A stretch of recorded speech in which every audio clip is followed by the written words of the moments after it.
Drop it.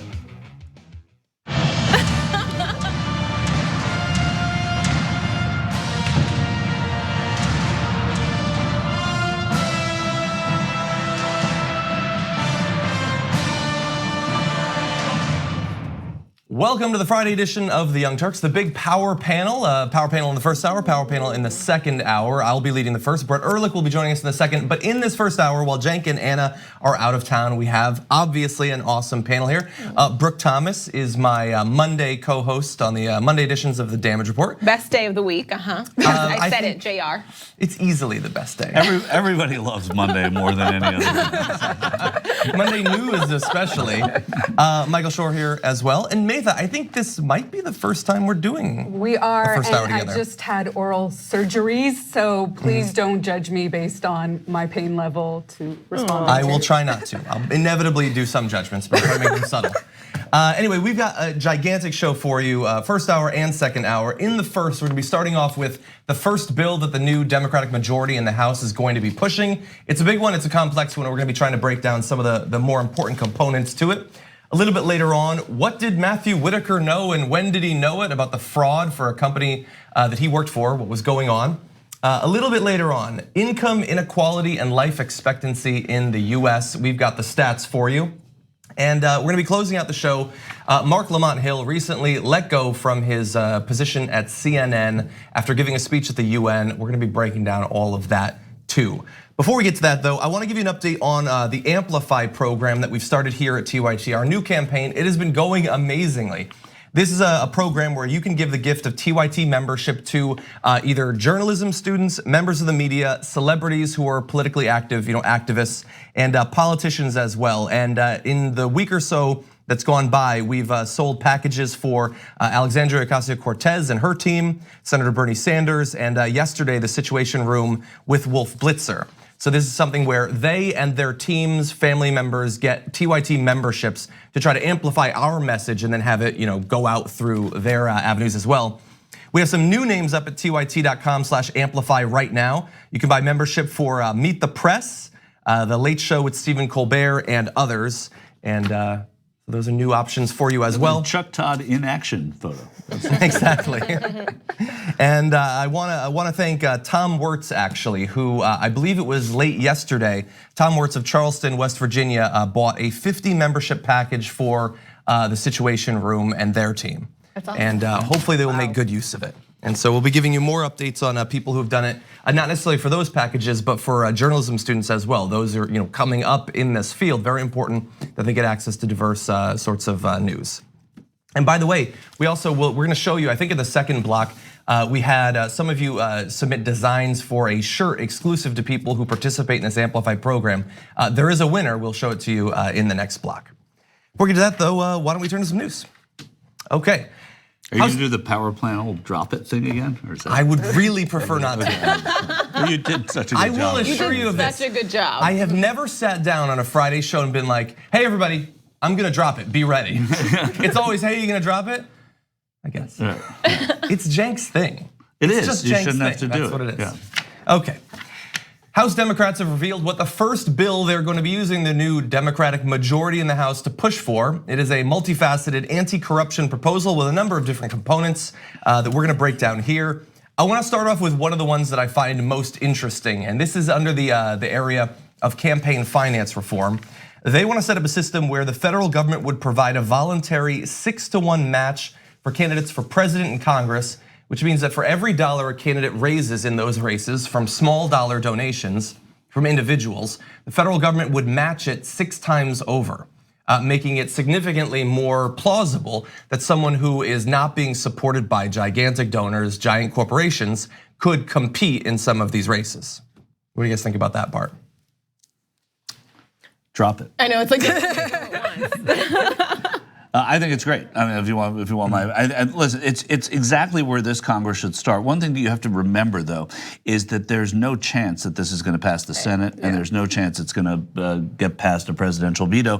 One of the things included is that it requires presidents to divulge their taxes, right? So of course it's not going to get by the presidential veto now. But what this does is it puts Republicans in a defensive position later on in 2 years when they have to start running again. And today people already announced that they're going to be running. Mike Espy in Mississippi has said he's going to run for the same Senate seat in 2 years. So this campaign season never stops. It puts Republicans in a position of having to defend something that many Americans find to be indefensible. So as HR 1, which is what this bill will be called, House of Representatives 1 in the next Congress, this is going to be an important part of putting Republicans on the defense of having to say, no, we like campaign finance the way it is. We like corruption laws the way they are, non-existent. And we also want to make sure that we don't have to abide by these rules like tax return divulgence. And some of these are being pushed by senators, but one of them is to have no dark money so that you know where all PAC money is coming from. Those things aren't going to fly, but it's going to make it easier for Democrats to control a narrative, which they haven't been able to do for a while. Yeah, and like you were saying, I think that what it does do is it capitalizes on an issue that is popular with the majority of Americans. Campaign finance reform is something that most Americans are for, and there's a spectrum around how much people are willing to push towards, and this package, as you said, is likely not going to get through, and it might be broken up into individual parts like the 6-to-1 public financing.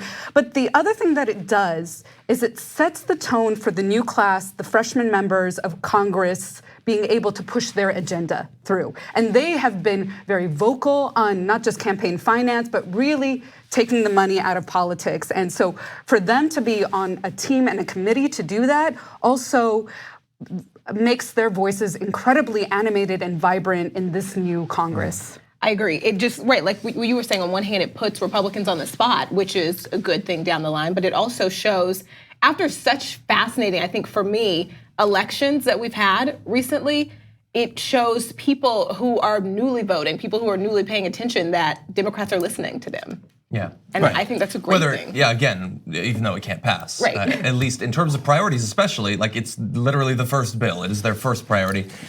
So look, I want to play you a little bit of a video. Nancy Pelosi with a number of the members of the House that are going to be pushing this bill once it's finally revealed in all its detail. They're well aware of the way this is going to play out politically, but they also know the long-term politics of it too, as you'll see in this clip. How should we look at what y'all are doing here? Is this symbolic in that Democrats will do it, or is this the kind of thing where you actually think you can get Republicans in the Senate and the President of the United States on board with this kind of effort? Our best friend in this debate is the public. You've heard me say over and over, many of you, President Lincoln said, public sentiment is everything. Paraphrasing him, with it you can accomplish almost anything, without it practically nothing. And as the public observes this HR 1 agenda going forward, we believe that it will have great support, and that message won't be lost on the Senate. Quick aside, nice to see Representative-elect Omar right there.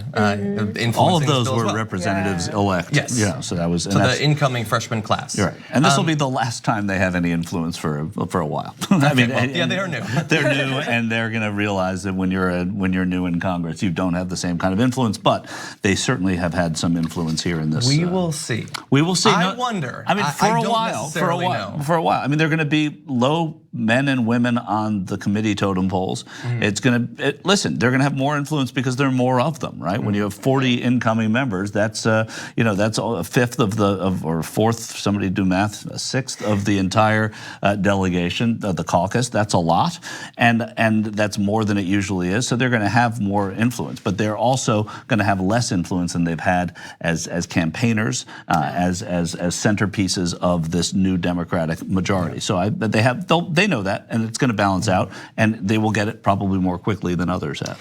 Yeah, look, it's possible. That is certainly the way it generally plays out. I do wonder, though, their ability to generate enthusiasm, news coverage, going viral, those sorts of things. Like, that is a different form of influence, but no question, and that's a different part of it. And I don't know that will evaporate necessarily. The fact that a lot of them are even there breaks away from what it's usually like. But this is what was happening too with Cynthia Nixon pushing in the governor's race a certain political rhetoric that now they can't really escape from campaign finance reform. And what they have down too as part of this package, this anti-corruption bill, is an ethics proposal, a voting rights proposal to address the partisan gerrymandering that is happening, that will violate every point of our democracy.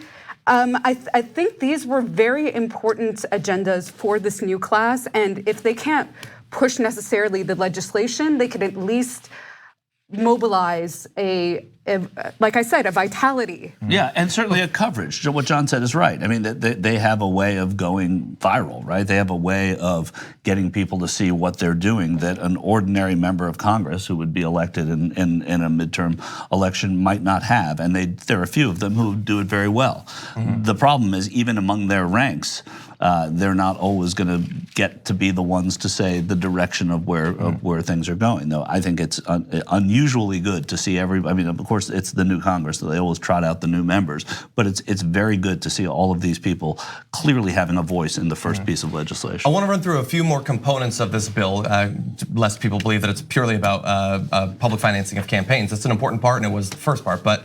Also passing the Disclose Act, which would require super PACs and dark money political organizations to make their donors public. That seems disclosure is always one of the easiest parts of this to pass, and generally people are incredibly supportive of it. Also passing the Honest Ads Act, which would require Facebook and Twitter to disclose the source and amount of money of political ads on their platforms. Similar disclosure. In terms of ethics, you mentioned requiring the president to disclose his or her tax returns. You can put it in a law, that doesn't mean he's gonna do it. And you're not gonna be able to pass it anyway. Stopping members of Congress from using taxpayer money to settle sexual harassment cases or buy first-class plane tickets. That's a very interesting one. Yeah. Blake Farenthold starts to squirm. Giving the Office of Government Ethics the power to do more oversight and enforcement and put in stricter lobbying registration requirements. That's throughout all of these, but that's a good example. The devil's really in the details. Stricter lobbying, requirements. Okay, well, specifically what it is, and we don't know yet. We will know once we have the actual text of the bill. Create a new ethical code for the US Supreme Court, ensuring all branches of government are impacted by the new law. That could mean many different things, and I honestly don't know at this point. I'm assuming it has something to do with conflicts of interest, potentially spurred by Kavanaugh, who seems like one of the most blatantly political people to get on the Supreme Court in some time. But then you also mentioned voting rights, and that's a big part of this as well. Creating new national automatic voter registration that asks voters to opt out rather than opt in, ensuring more people will be signed up to vote. Early voting and online voting would also be promoted. That is the way it should already be in terms of automatic voter registration. Yes, obviously, you should make it as easy as possible. Restoring the Voting Rights Act and prohibiting voter roll purging seems timely, considering what's been going on in the past few years. But especially in these midterm elections, we saw an incredible amount of that, specifically in Georgia as well. And also beefing up election security, which we could use too. So very big areas. It's complex, multifaceted. As I said, it is possible that, as you implied, some of this might be broken out into individual bills. I find it difficult to imagine that many of the Democrats in the House will be against this. So it seems like it'll be pretty easy to pass most components of this, at least in the House. Yeah, I mean, and what Nancy Pelosi does is keep her caucus, and we've talked about this, John, airtight, right? I mean, she gets very few people leaving, and that's part of her success, especially in these last 2 years. Not when she was Speaker, but these last 2 years since Trump has been president. And this seems like one of the bills where she's going to be able to do that because there's something in here for everyone. A lot of them were drawn up with the assistance of senators too. So you saw Sheldon Whitehouse and Amy Klobuchar's names in there, making you think, oh, well, maybe the Senate can pass it. The Senate can't pass it. There's no way the Senate can pass this. But again, online voting, I'm a dissenter on that. I think that was a typo in the article at first because there was a correction. They meant online voter registration, so they came back and redid. Oh, okay, good. I caught that. Yeah, too. that whole section's about registration. I guess. Yeah, it is. So they lost me the on first that, too. version I of didn't it get said my vote online on voting, that and they one. came back and corrected that. Okay, yeah. good. Yeah, I could be. I mean, you can mail in your vote. Why not email in your vote? Well, because there are don't too have many a problem things that with it. happen when you can also follow your mailed-in vote. You can't always. I mean, there are too many things. I don't know. I'm skeptical of online. I know. Well, we're a long way We're not off there from yet. that. We're not Yeah. there. We Anyway. can't. I mean, without a paper ballot, we're screwed. When you can vote in person on a machine, that didn't work out. So why would it work out if you can do it at home on a machine? Well, because you wouldn't stand in line for 8 hours. That's why. Right, well, I mean, of course, we don't want you standing in line, and that's great. But if you're doing it very quickly, and that vote is going to be compromised because it's online and people can't monitor that, then I'd rather wait in line and vote. You know what I'm saying? That there's something better than People can't though. That's the thing. Unless they start, it's all bad because No, of course, the half problems people are all getting bad, but I out of think you line get because- new problems Basically, by having neither of them are online clean. voting. Neither of them are Yeah. clean. What about Instagram story in your vote? Then I wouldn't Doesn't be. work. There we go. Could I opt out? I think you have actually. I have opted out. Yeah. Okay, so I do have a question for you guys. Look, they can't actually pass. I mean, they can pass it, but they can't make it law. They can't really dictate the agenda. They can dictate, hopefully, the conversation. And it looks like they're going to start doing that from day one, while also stopping Donald Trump from accomplishing most of the horrendous things that he'd like to do.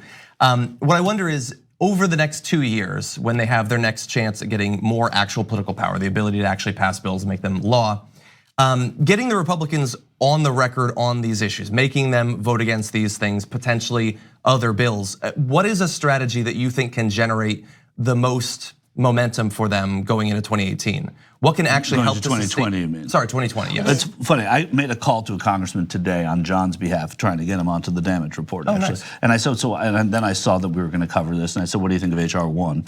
And he said, "It's great, but it should be HR 500," meaning that while it's great that it's the first thing because it sets the tone, it should also be the last thing that they do before an election, because it's really important that they get that. That's what we're talking about. What you're saying, I see that what they you're go saying. into an election saying, "Hey, we're trying to put these forward, and these people who you're about to vote for are against it." That has greater effect than something that will have been, almost a year and a half or 2 years. I was just going to say, I think that that's what the Democratic Party was doing anyways for the last 2 years, was protracting any sort of movement or momentum. And of course, they didn't have the numbers in the House for sure. Yeah. But I mean, the Republican Party successfully under Obama was virtually on strike, was halting any passage of legislation. And they figured out a way to do that as well. And if, the Democrats are not going to retain the Senate, something that they can do is try to stop anything from getting through. No, and he agrees. He's all in favor of it. He was very excited this was happening. He was part of writing it. He just thinks that he wants to make sure that it's not just Forgotten. HR 1, Right. that it's the last thing they do also. He thinks it's more important that it's the last thing they do in this Congress than the first thing. That's all. Right, that makes sense though, especially since it's not gonna happen anyway. It's mostly for show. It's at least make it count. That makes sense because we are in this, we talk about it all the time on Mondays, this space where so many people just don't care about so many bad things. And so, if it's 2 years ago, that makes sense. I see what they're saying. I don't know about that. I feel like there are people that are affected by what this legislation will materially do on the ground. And of course, it's not going to get passed, but I think that they will mobilize their own communities to put even more pressure on their political representatives. So I do see an advantage to putting something like this at the top of the new year to continue movement and traction with those communities towards 2020. And of course, people have short attention spans, so you have to figure out a way to reanimate them. But I don't feel like there won't be many other controversies between now and 2020 that will. Between now and Monday. Right, exactly. Yeah, and look, maybe by having this conversation about all these different topics, we can also spur some ballot initiatives. Much of this could be done on the state level too. Yep. And that process needs to be started well in advance of the next election. So hopefully we'll see more of that as well. And hopefully more on the individual corruption as well. Some of these are important parts of it, but I think there's a lot more that they can do in that area. That said, we're gonna take our first break. When we come back, Matthew Whitaker, apparently a little bit more in the know on fraud at corporations he's worked for than he's been willing to admit. We'll break that down after this.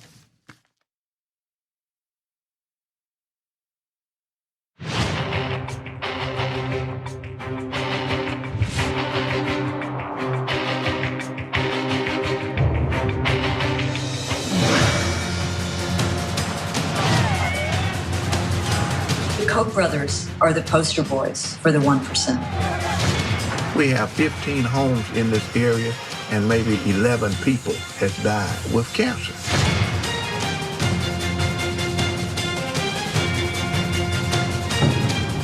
What they're actually trying to do is dismantle the whole public school system.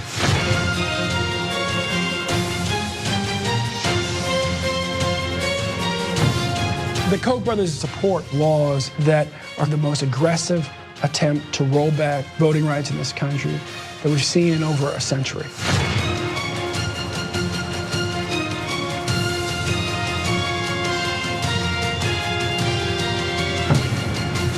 You buy yourself a Congress that has single-handedly tried to eviscerate environmental regulation across the board.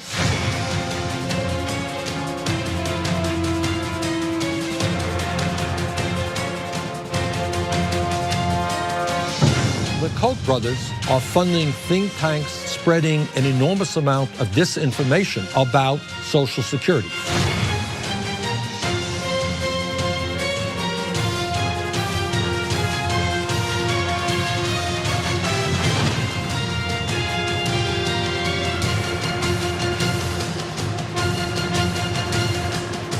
Once we expose Koch brothers, that unlocks the door. We need to pay attention to what the Koch brothers are doing. We need to care about what they're doing because it is affecting us. We should have. We're not going to be fooled anymore. This isn't Anderson Cooper. If you say some BS, I'm not simply gonna let it slide and then move on to the next thing. This is what the establishment does not understand about politics. You can change the conversation. This is my place in that broader revolution. We first have to fight to prove that we are human. We then have to fight for our freedom. Then we fight for our equality. And now we are fighting for our survival because your militarized police force thinks it's okay to shoot us at any point in time. Look at what's happening in society today, and it's hard not to think about what was going on in the 50s and 60s. We're all out here. Everybody that cares about where this country's going are out here. We are going to win this fight. We are going to transform this country. Whoever wins this primary wins the seat. We just took down one of the top establishment Democrats in the country. Alexandria Ocasio-Cortez has defeated Joe Crowley. Down goes Crowley. Down goes Crowley. This is the beginning. What do we got? We got QI2 in the house.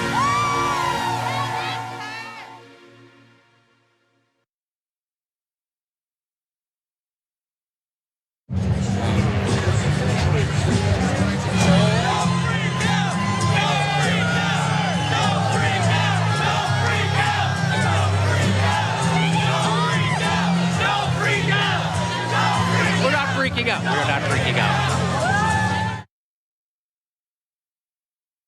Our teachers are suffering, and we won't even cut 10% of the money going to military contract. The cost of one modern heavy bomber is this: a modern brick school in more than 30 cities. A tiny sliver of the defense budget would pay for 395,000 teachers. We're talking about the future of the country. We're talking about the nation's youth and making sure that we are competitive globally. And the only way to do that is to make sure that we provide quality education for our young people.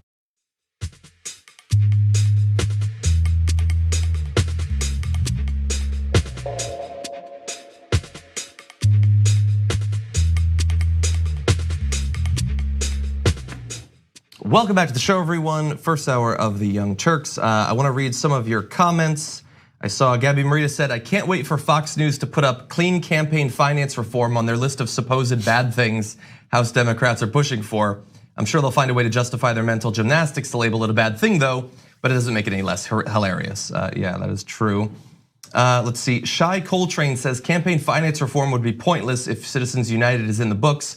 I don't necessarily agree with that. I mean, it makes it harder to do certain types of campaign finance reform, but you could still set up a system of public campaign finance, even with things like that currently. Like we need a more all-encompassing solution, but just because there's Citizens United doesn't mean that you can't do anything possible. Right, and it would also catalyze probably another challenge to the law that would go to the Supreme Court. Yeah. Right, but then what does this Supreme Court do about it anyway? So, that's the issue. And LP3 agreed with the general consensus here. Online voting is a really, really bad idea. Votes could be easily hacked. Paper ballots are the way to go to prevent fraud. Yes, I think that at some point there probably will be online voting, but if they can't get the machines right now, I don't necessarily trust them. Right. When there's no, like it's all through the network. That seems a little bit dangerous theoretically. I want to thank some of you who've been participating in the Amplify program. First off, John Lee from Minnesota, who purchased the package for Alexandria Ocasio-Cortez and her team. Very nice of you. Thank you very much. And again, Tom Wertz from Charleston, who did the package for the Situation Room with Wolf Blitzer. They could use it. Paige Richardson from Langley, I think in British Columbia actually, for purchasing memberships for journalism students. Similarly, Stephanie Manzo from Modesto, California. Joshua Diekman from Akron, Ohio. Mariel as well, and Jason Constant from Manchester, New Hampshire. Thank you for participating in the Amplify program at tyt.com/amplify. Covering the continent. We're all over the place. Well, there were a couple of people from Australia last year, actually. Never heard of it. Exactly, it always amazes me, not just that we have viewers from overseas, which is awesome, but that they're willing to donate their money to try to change things here. That just seems amazing to me. It's real bad here, okay? It's real bad, we can use the help, yeah. But and we make things real bad for the rest of the world when things are real bad here too. It might be like an ounce of prevention thing, rather than spending it domestically. They're like, we can't bleed your military budget, so let's enhance your good media budget. So one other thing, coming up on this Monday, Bernie Sanders is going to have another one of his town halls. This one incredibly important and very timely, considering the conversation we're having nationally about a Green New Deal and the multiple climate change reports from both the UN and from the US government recently. So on December 3rd, Bernie Sanders is going to lead a town hall on climate change. We are going to be one of the media outlets who are live streaming that town hall. You can watch that 4 p.m. to 5:30 p.m. Pacific time. Following that, there is going to be a TYT panel here in our LA studio, and then a members only longer TYT panel on climate change from 5:40 to 6:30 p.m. Pacific time on Monday. That is going to be Cenk Uygur, myself, and Francesca Fiorentini going to be talking about Bernie's panel, also talking about climate change more generally as well. So a very exciting event coming up with that latter part being for members only. So if you're not a member, there is a lot of time to become a member by going to tyt.com/John. And helping me to catch up and beat Cenk before he gets back. How awesome would that be? You guys know Cenk. How frustrated would he be if he was in third now? So who's in first? Anna's in first by a good bit, but he's catching up on her actually. Right. And I'm in third right now. I could use a little bit of help. Al Gore's got his climate change conference here in Los Angeles on the 4th, so the day after this. He does? Yeah, so there's going to be a conference. I did not actually know about that. I need to look into that. You can mention it and go. I would love to do that actually. Okay, let's jump back into the news.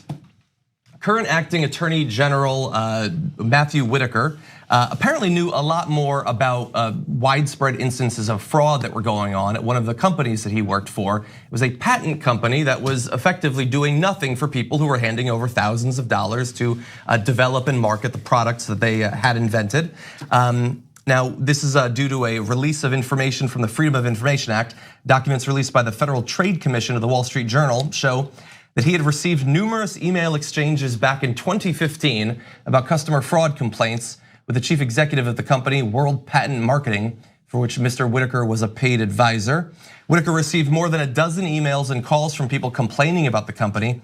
In most of the cases, he then forwarded those emails and transcribed voicemails to Scott Cooper, that CEO. Now, what's important about this is not that the guy who was the lead law enforcement officer in our entire country was shilling for this like totally fraudulent company that was ripping people off for their inventions.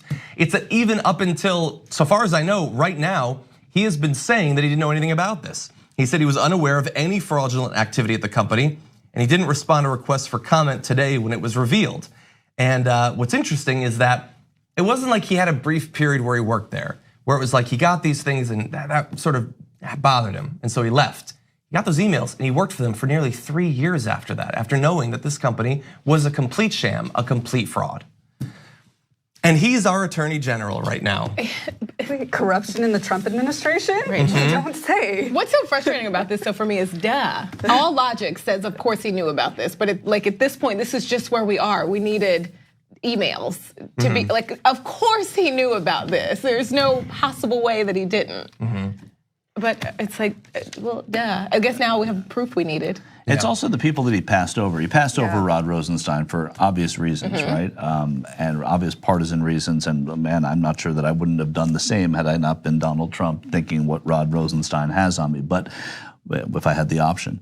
But he picked the wrong guy and he passed over the right guy. I mean, you want somebody who's squeaky clean at the top of the Justice Department, right? I mean, isn't that what it's about? And this person is so flawed. Do I think the president knew about this stuff with World Patent? No, I don't think so. But I don't think he cares now that he does know it. You know, and that's what's the most bothersome part of this, right? You know, I don't know that he knew about it, but that's the point, and that's what is fraying at the Justice Department and fraying in our politics now and the administration. But we want someone at the top of the Justice Department to be squeaky clean. That's not the president's top priority for this role. No, that's true, but it's been most presidents. And listen, I mean, John Ashcroft, who was more odious than Matthew Whitaker, was squeaky clean, right? I mean, there are people in Missouri who are going to tell me right now that he did this when he was a senator and a governor, and you're right, you're right. But as far as somebody to lead the Attorney General's office, he was the kind of person that people picked to lead the Attorney General's office, even though he was way off the chart.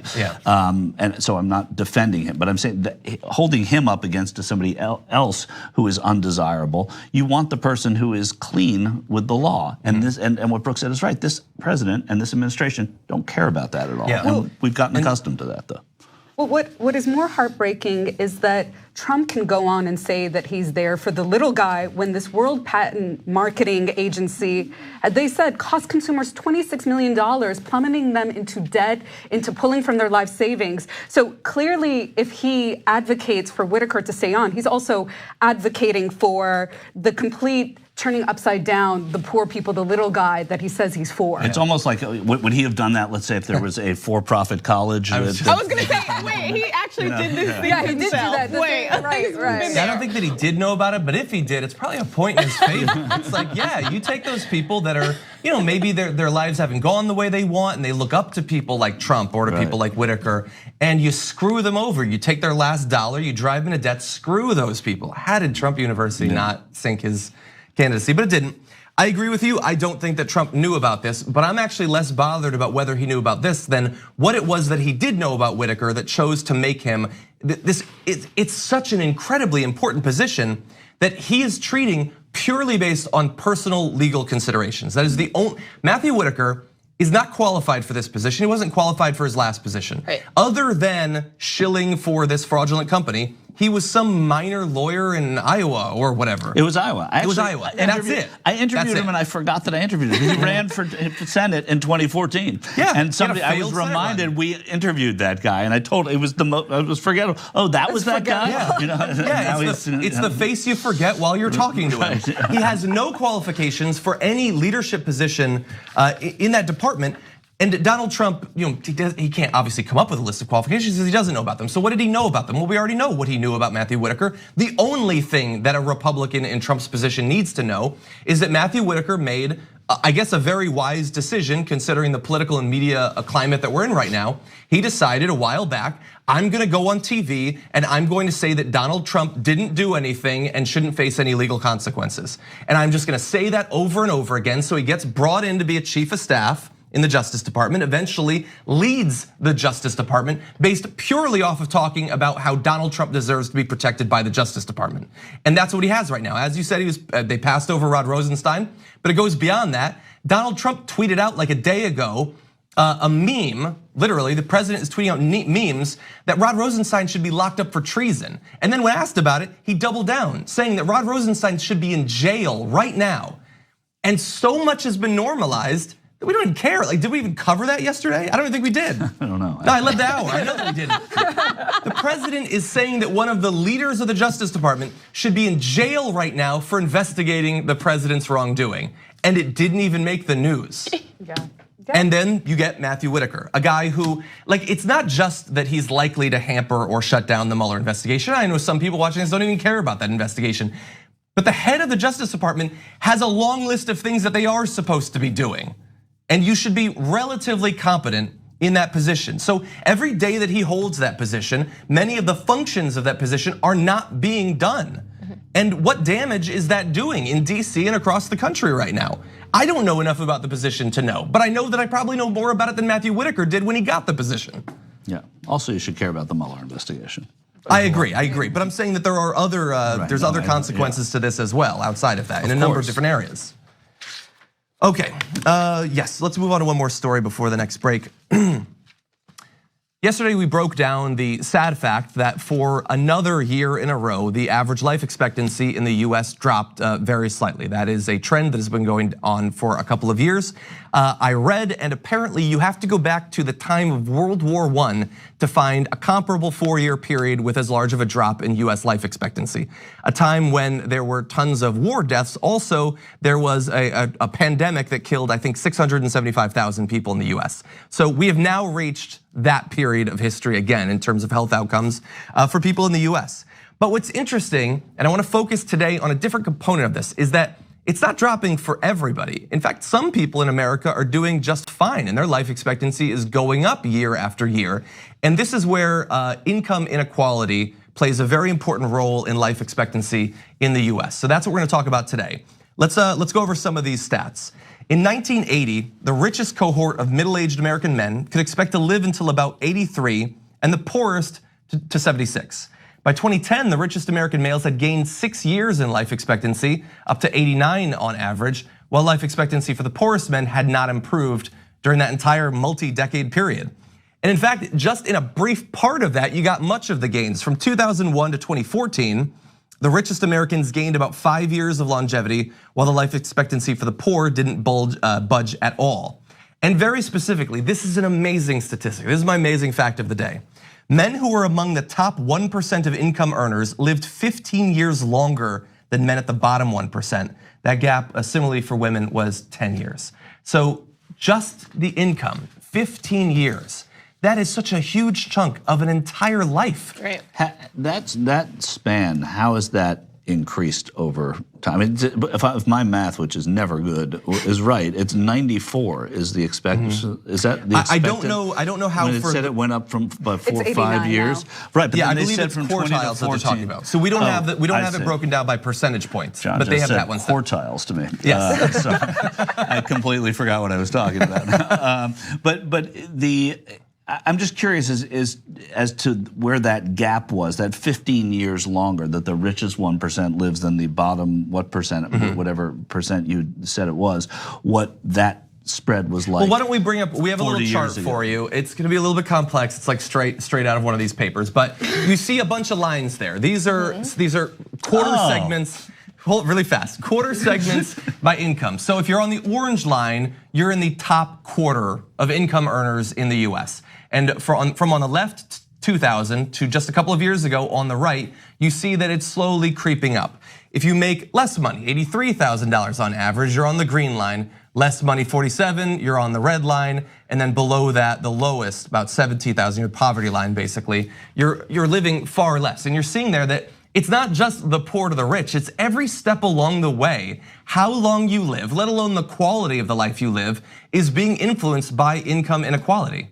And for a lot of different reasons, some of them fairly obvious, access to health insurance and things like that, but it's also, there's things about diet and smoking and everything.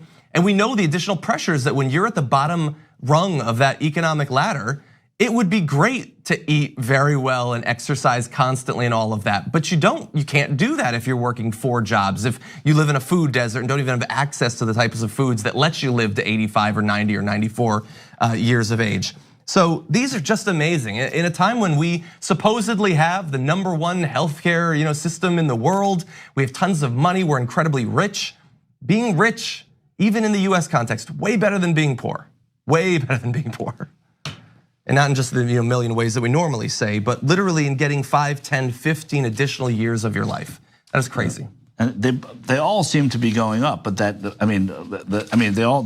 gap seems to have been there for quite a while, which is what I was trying to say before. And I don't know if I read the chart right, so I'm going to put that disclaimer out there. How has this been addressed? And that, like, they're talking about addressing it now. If the gap has remained constant, even as people live longer, at every strata, they seem to be living longer, marginally at the lower strata and markedly at the top. But what are they saying? What are the people that are talking about this saying, aside from healthcare, which hasn't changed, and so this has remained the same as well? Smoking is way down in America. That doesn't seem to have changed it, right? So what are they saying? What are Yeah, they're saying it's drug, alcohol, and suicide rates, but there are more stories that are related to this that are kind of corollary. So one is the opioid situation, which has taken 70,000 lives in 2017. But I think something which was more markedly interesting was the fact that the tax breaks, or the tax cuts, I guess you could say, they're going to have an influence on this. So while millionaires are going to look to make somewhere around like $6,000 through these tax cuts, the poorest who make less than $10,000 are going to have to pay $182 more. So that level, so millionaires are actually making more than the poorest people make in a year as a supplement to the tax cuts. That's crazy. But what that means is that additional stress that you were talking about, and I think the thing in all these articles that isn't addressed is stress-related disease. That's at the heart of all illnesses, is stress. And the fact that you have to worry about the multiple of jobs that you're carrying, feeding your children when there's food deserts, food swamps in your area, your mortgages, your foreclosures, all these other elements that money could be a way of addressing them are not there for you. So your life expectancy is remarkably diminished. Yeah, some of the other things that are influencing it are social programs like Medicare, Medicaid. Yes. That's very important. I did a report on the Damage Report today, actually, which should be up at youtube.com/The Damage Report, about the progress of the past 3 decades in lowering cancer death rates, which is, it's gone down quite like 26% since 1990, I think. And one of the components of that is that the difference in outcomes for Black and white Americans has been cut basically in half over that period. Black Americans still die at cancer rates about 15% more than whites, but back in 1990 it was 33%. But that's not a thing over the course of your life that's constant. It tends to be that at younger ages, cancer rates for non-whites far, far higher because they don't tend to have access to prevention and screening and things like that. It's only once you get to the older, like the basically 60, 70, 80 years old, when you have access to Medicare, Medicaid, things like that, especially Medicare, that you tend to see the outcomes being more similar across racial groups. So those programs, like if we didn't have Social Security, Medicare, Medicaid, there would be no comparison whatsoever between these groups. That's helping to mitigate some of it, I think. Yeah. Well, I mean, I also think that something that's not in this report is the prison industrial complex, which the poorest people are the ones who are impacted in it. So much of our money federally and on a state level goes to those systems. And actually in California, the largest mental health institution is within the LA County jail system. That's crazy that people will only have access to mental health care, and not even great mental health care at all, if they go into prison. That sort of thing is the thing that is guaranteed by our systems of healthcare coverage, unfortunately. So I think, I do think that stress is a big part of the story. And for surprisingly, this study comes out of Stanford. That wasn't a point of discussion for them. Well, maybe we can contact them. Okay, with that, we do have to take a break. A couple more stories I want to get to with what remains of the first hour. We'll be back in just a few.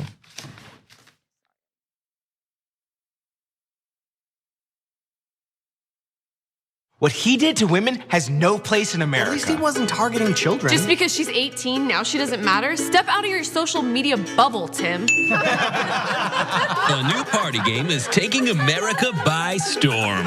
It's called Cards Against Womanity. One player reads the prompt. The pedophile who got off easiest is blank. The others fill in the blank. Roman Polanski. Woody Allen. R. Kelly. Then yell at your friends till the buzzer sounds. Polanski still makes movies every few years in Europe. Woody Allen still makes movies every single year in America. R. Kelly peed on a child, and he just released a Christmas album. The fun never ends. The worst perv of all the pervs is blank. The biggest hypocrite wearing a Time's Up pin is blank. James Franco. The perv who's been treated most unfairly is blank. Aziz? Believe women, Tim. Play as individuals. When Ben Affleck came forward, you guys drove him away, and that This was is why women don't unnecessary. speak out, because of people like you. You don't your mind. There's no way you can ignore the intersectionality. We're trying to be allies here. The fun goes on and on. You have no idea about it. Cards Against Humanity. Who won? Nobody. Don't forget to check back for daily expansion packs. Dan Harmon? I liked him. But that's not all. Order today and we'll throw in Guess Who? Sexual Misconduct Edition. Does your perv prey on children? No. Did he grope someone and have a dynamite recipe for flatbread? I don't know who this guy is.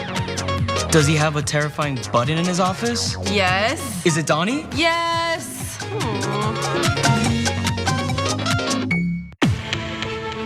This is the wildest, craziest motherfucking race I've ever seen. What are we gonna do? Not make brackets? Let us whisper victory. Wait a minute! All of a sudden, here comes Bernie! Good night and good luck, everybody. These are the two most unpopular candidates we have ever had in our nation's history. Jesus Christ, there is significant boos every time Hillary Clinton's name is mentioned. Everyone I know is voting for her out of fear. He was looking at Donald Trump's hair like it was cotton candy. That's right. Get him out. Get him out. It's political game. They don't care about lies. Bow your head. This is what we mean by the establishment press. Do you trust the establishment media? Yeah, no. We have a good time on this show. What else are we gonna watch? I just shot a clip. It's time sensitive and it needs to be edited right now. Did anybody call for an editor?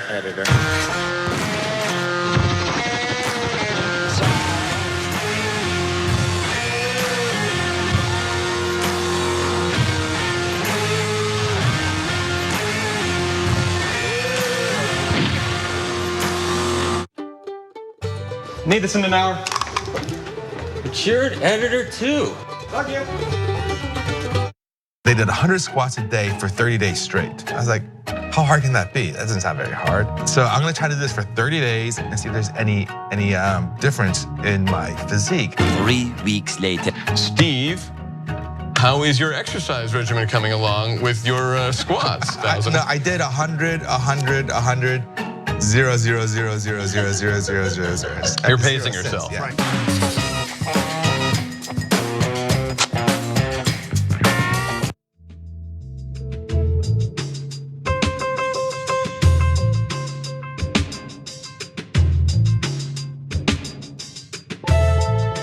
Welcome back to the show, everyone. Before we get back to the news, and we do have 2 more stories hopefully we can get to in what remains of the hour. I did want to let you know we have had a contest going for some user-submitted designs for an Amplified t-shirt, an exclusive t-shirt for those who purchase Amplified packages of at least $150 for journalism students, celebrities, members of the media, and politicians.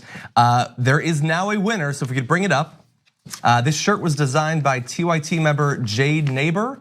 It is an awesome design, looks great both in black and white, which is not always the case necessarily with our t-shirts, but that looks good. That is really across good. multiple Yeah. colors. Cool, yeah. A very awesome design. Yeah, very good. Yeah, it's absolutely perfect. Great design, also very on brand for that. You can go to tyt.com/amplify to choose your sponsorship package that includes that t-shirt if you'd like to get it. Again, it is an exclusive for this program. Actually, similarly on that, I want to thank one more Amplify purchaser, Timothy Brennan from Farmington, New York. Thank you for participating in the Amplify program and making these memberships available for journalism students. Anything else you want to mention, John? There is, there's one or two other things. So first, on the super chat, Comet Comics said this: Anytime Brooke is on air, I'm here for it. Aww. Oh, that's so How nice is that? And it's like a play on my Twitter name. It is actually. Like a funny thing between me and John because he tweeted the wrong name for the first, I don't know, What's your 6 months Twitter we name? knew each other. I don't think it was 6 months. But It's Brooke on air. Oh, yeah. But I was giving some very good publicity for another Brooke. I don't know. I'm gonna look. I'm gonna look. Did you okay? forget the E? No, it was like know. he was tweeting like at Brooke Thomas or something. I don't know why I would have thought that was her Twitter handle. Okay, well, look, then those tweets are still up. I'm gonna find how many times I actually did that because it's still there. Another TYT investigation. Yes. But it's only funny this way. Yes. Okay. Well, we'll see. We'll see. You guys will have plenty to talk about in the Hostmates game. Yes. Okay. This is One our more shtick. plug.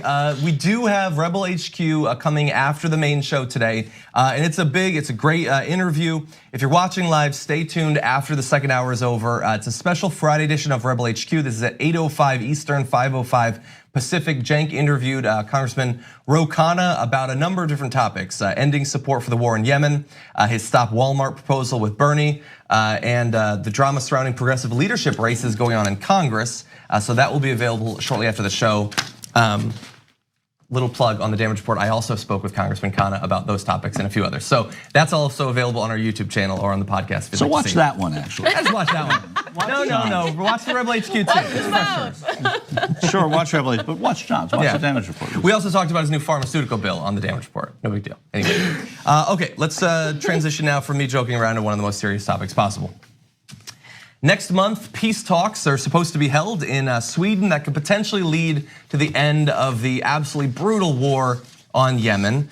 And the stakes could not be higher. Now, we've talked about this a few times over the course of this week. There was the Senate bill that potentially could stop our participation in this war, but the war continues. And I wanna focus on one aspect of it. We've talked about the drone strikes and the bombings and our support in terms of intelligence and refueling. I wanna focus now on the famine that is currently ongoing and is expected to get much worse there. So we have a number of different humanitarian groups that are operating in the area and trying to spread the message of what's going on there. So I want to focus on quotes from a couple of the people working at Save the Children. Greg Rahm, the VP of Humanitarian Response, said millions of children are at immediate risk of starvation. More than 85,000 children have died of starvation and the complications of hunger already. So when I say the stakes are high, the stakes already have been high. They will get worse. The numbers are gonna be far higher. But right now, that is already one of the greatest embarrassments for our species going back any number of different years. The worst humanitarian problem in our world right now, currently ongoing in Yemen, thanks in no small part to our participation. But those 85,000 could potentially be joined by a lot more. 17.8 million people are food insecure, and approximately 8.4 million civilians are on the brink of famine right now. On top of the famine, you have 1,115,378 suspected cases of cholera between April of last year and July of this year, and 10,000 new cases being reported every single week since June. Now, if you, I know we want to respond, I also want to bring up this map though, and you'll see over time how the situation has, that's unfortunately not the right version, you're not seeing the actual data there, but between last year and this year, the severity of the food insecurity in different regions of Yemen has become far worse. So horrendous. Hopefully in December at these peace talks, something can be done. I don't know how willing Saudi Arabia is to pull back from what's going on there. And there is, of course, the internal civil war component of this as well. Well, this is a pre-talk to talks. Yeah. This is what's happening. They just want to get them in a room, and we've seen what pre-talks have done in the case of Syria, which is pretty much nothing. What should be mentioned here is that Saudi Arabia is a totalitarian monarchy, and this is an incredibly unpopular war, even in Saudi Arabia. Yet, people who learn about this war in the US are also against it. They learn about the humanitarian crisis, but we live in a quote unquote democracy. Why haven't we been able to push on our leader or leaders, even under Obama, to push forward some sort of incentive for the Saudi regime, which experienced, I would consider, a right-wing coup by its current leadership, to say, guess what? You're not getting arms, you're not getting anything, you're not getting fueling, you're not getting intelligence from us until you ease up on this. And I know Saudi Arabia is gonna cry like Iran war against them and a coming Shia sort of takeover of Saudi Arabia, but this doesn't stop the fact that this has also been a financial drain on Saudi Arabia's economy as well. And this makes it an incredibly unpopular war over there. But what would it take for us and the rest of the world leaders to push this? Yeah. Well, if you have been following this story, if you'd like to do something, I'm going to suggest some charities that are operating in the area. This is just a list of suggestions. There are many others. Can I add some? Of course, you can go first, actually, if you'd like.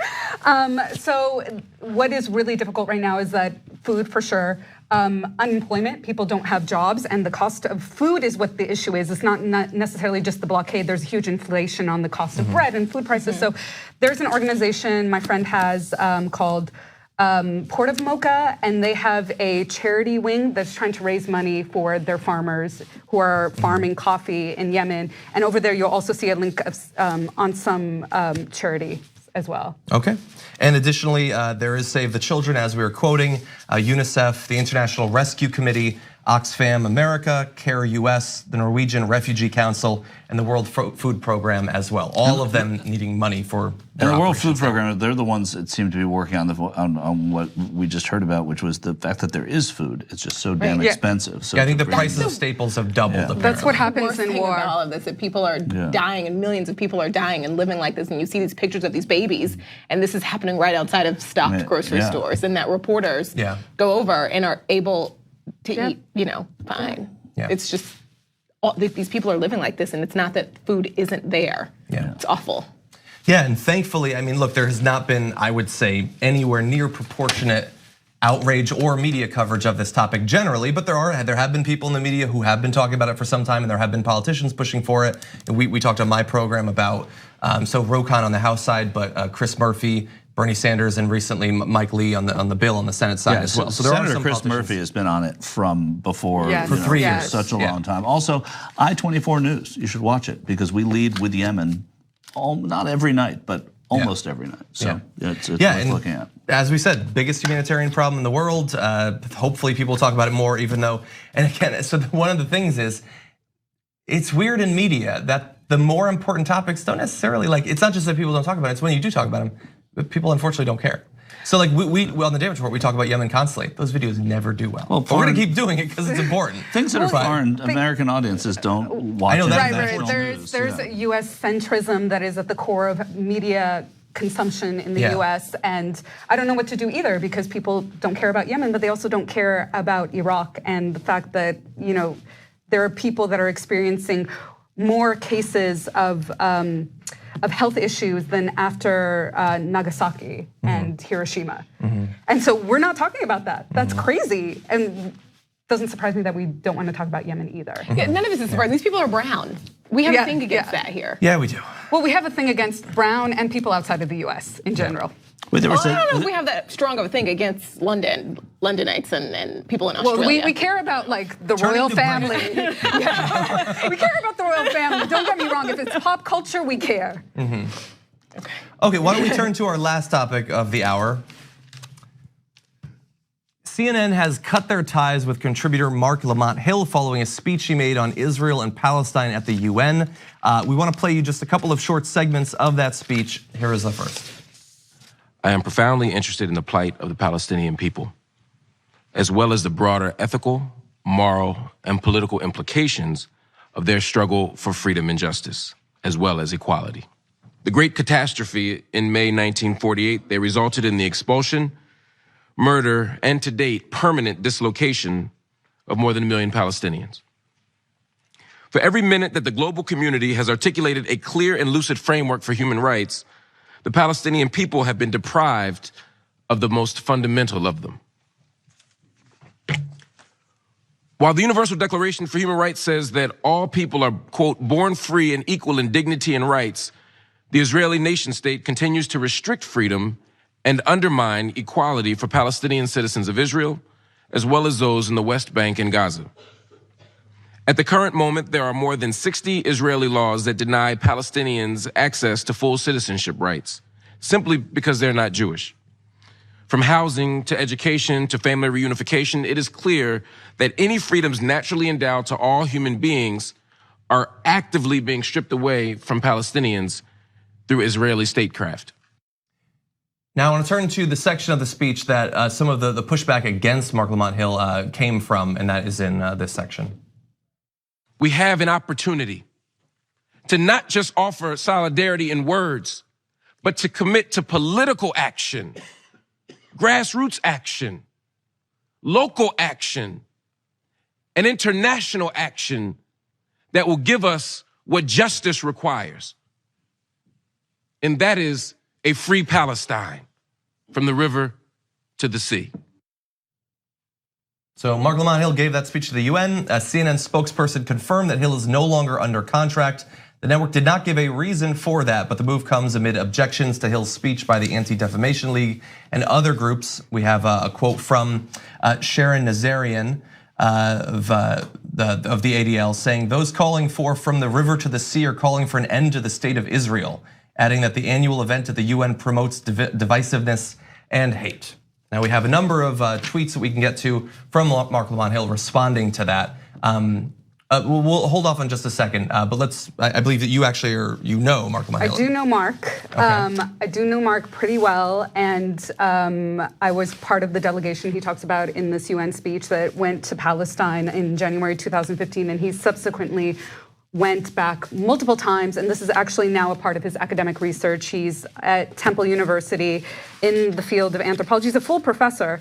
And I think it's unfortunate that 20 minutes of that speech got reduced to 6 words at the end, where he ends up clarifying in his later tweets about what he means, which is that he's talking about a one-state solution, and even that the two-state solution, even if you were for that, is significantly hampered by settlements. And so basically he focused in on the unequal laws within Israel and what the settlements have been doing as a barrier to peace. So no one is listening to him if they're only listening to the last 6 words and inferring that he means to destroy all of Israel.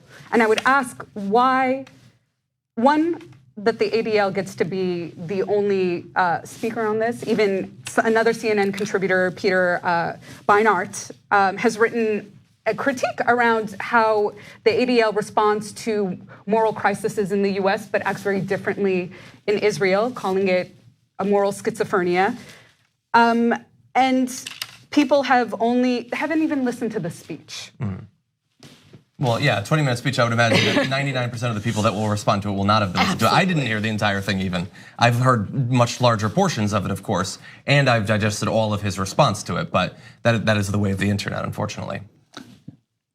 Do you want to go? No, you go for it. Basically, I think Marc Lamont Hill should have had been heard on this, rather than dismissed for it. Yeah, That's the thing that's seems most distressing, and I don't know if there was a pattern of defying some sort of objectivity that he's been asked to have at CNN that informed their decision to do this. But it certainly, he should have been talked to about this rather than have this done in public, and certainly dismissed for it, because it didn't seem like it was that egregious a thing to say. I don't agree with every single thing he said, but it's not about agreeing. I would never want to agree with everything that anybody says. Yeah, so but it just seems like he didn't get any kind of a hearing on this, which is unjust.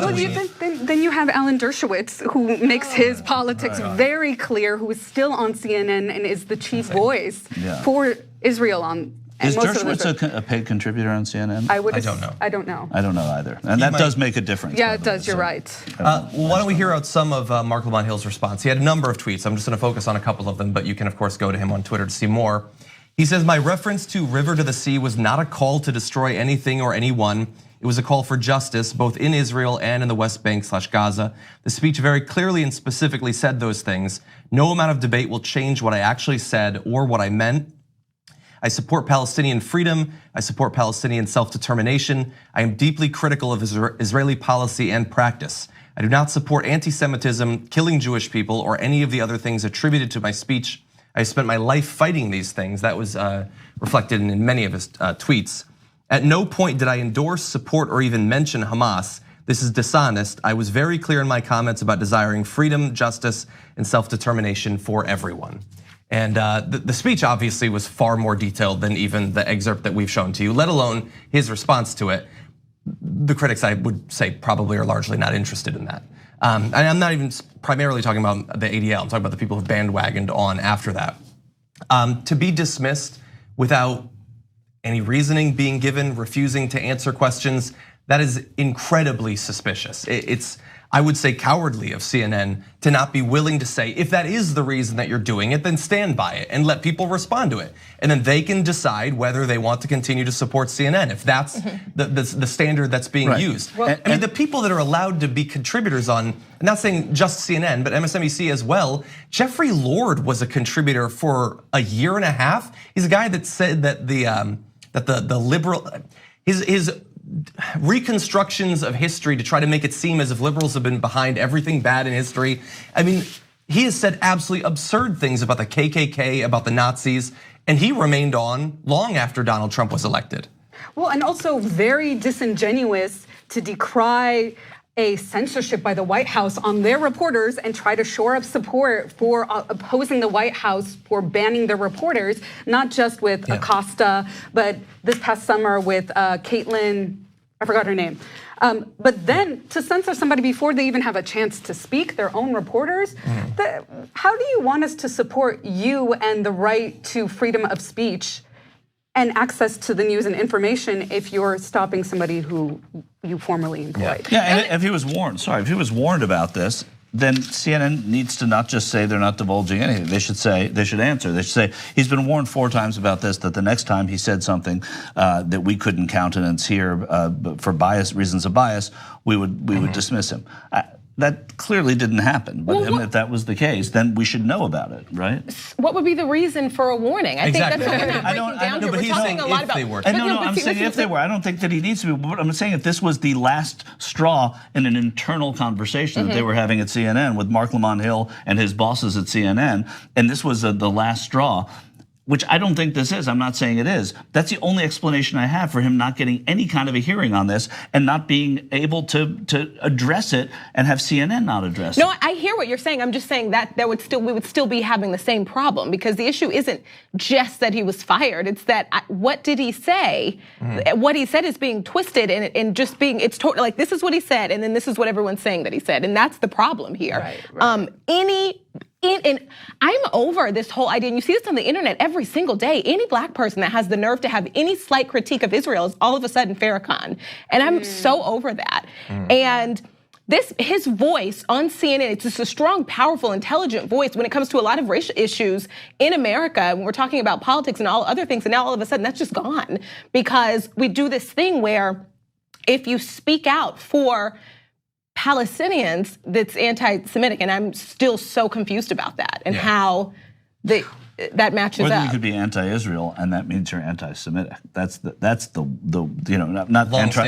not anti-Israel's existent, but anti-Israeli government should somehow mean that you're anti-Semitic is absurd. Right, and so that's the issue here. Even he wouldn't even say that. He would say he was anti-Zionist, which is a completely different conversation when he's also calling for a one-state solution. Yeah.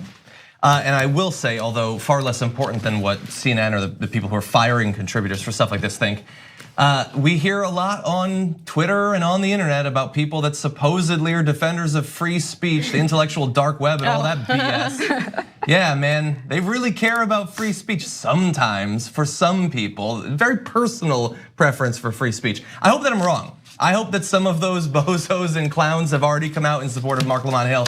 I am fairly certain that that is not going on. So remember that the next time they claim to supposedly be in support of free speech. And thank you for the Young Turks for being able to have this conversation, because it's not just CNN, it is Fox News, it is MSNBC that wouldn't have this conversation. I was surprised that, unfortunately, I was surprised that Marc Lamont Hill lasted that long. You should also look at Ahmed Shihabuddin's post on Instagram about what happened when he was hired and then fired by CNN when they found out he was Palestinian and did Palestinian stories for the Huffington Post. Okay. Interesting. Well, thank you everybody for joining us in this first hour. We're gonna take a short break. When we come back, Brett is gonna be leading a second hour. Great stories in that as well. You're not gonna wanna miss it. Sorry. I'm Cenk Uygur. I'm Cenk Uygur. Of the Young Turks. Of the Young Turks. We're here at Occupy Oakland. Yesterday, there were peaceful marches from City Hall to the port. Young Turks was lucky enough to go to a campaign rally for Bernie Sanders. Bernie Sanders is the candidate Barack Obama pretended to be in 2007. However, the protests did turn ugly during the nighttime when a group of anarchists attempted to occupy vacant buildings. You see graffiti all over the place. There was a bonfire in the middle of the street. Welcome to the Young Turks' 4th day on Occupy Wall Street. So we just did a tour of the whole Occupy Wall Street compound / town here. The protests are gaining some traction. All right, I watch this show all the time. I love it. Brandon, I'm glad you came to it.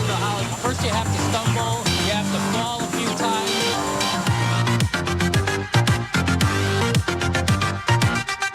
We can make it happen. It's amazing what's happened.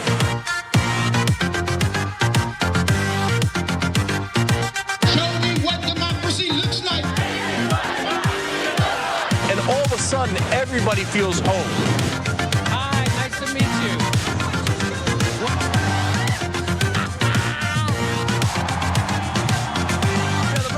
There is hope. There is hope. We can fight back. We can fight back. We will fight back. We will fight back. And we will win. And we will win.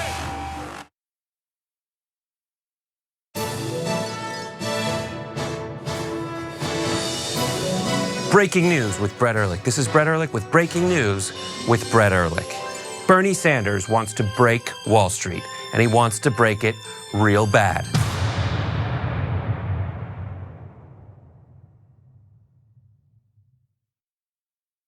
We talk about TYT Army being so strong. Usually they help us run our show. Now they're gonna help us run the country. Like this. It's time that we reclaim democracy for the people. We had a huge victory for Wolfpack. When Lincoln said this was a country by, of, and for, he said of the people, not of corporations. Our representatives don't represent us. Whoa! Democracy! United! We are! We are! Too strong! There's thousands of volunteers, and you can be among them. With Wolfpack, the mission is so clear. Money is killing our democracy. 96% of Americans want it. When you get the power back, oh, that feels good. This is just the beginning. Let's go get them, man. Up and at them. Knock, knock. We're coming for them! Wolf-pack.com.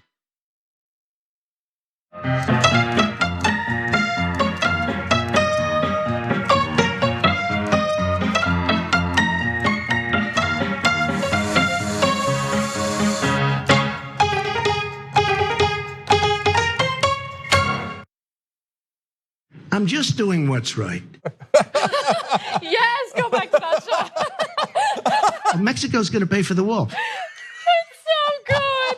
Very, very big price. I can't finish it because he was so good.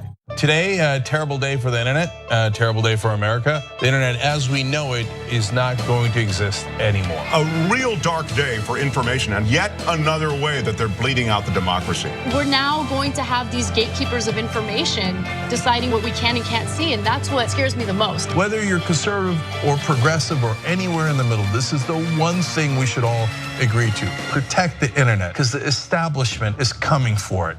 Don't let them destroy the internet.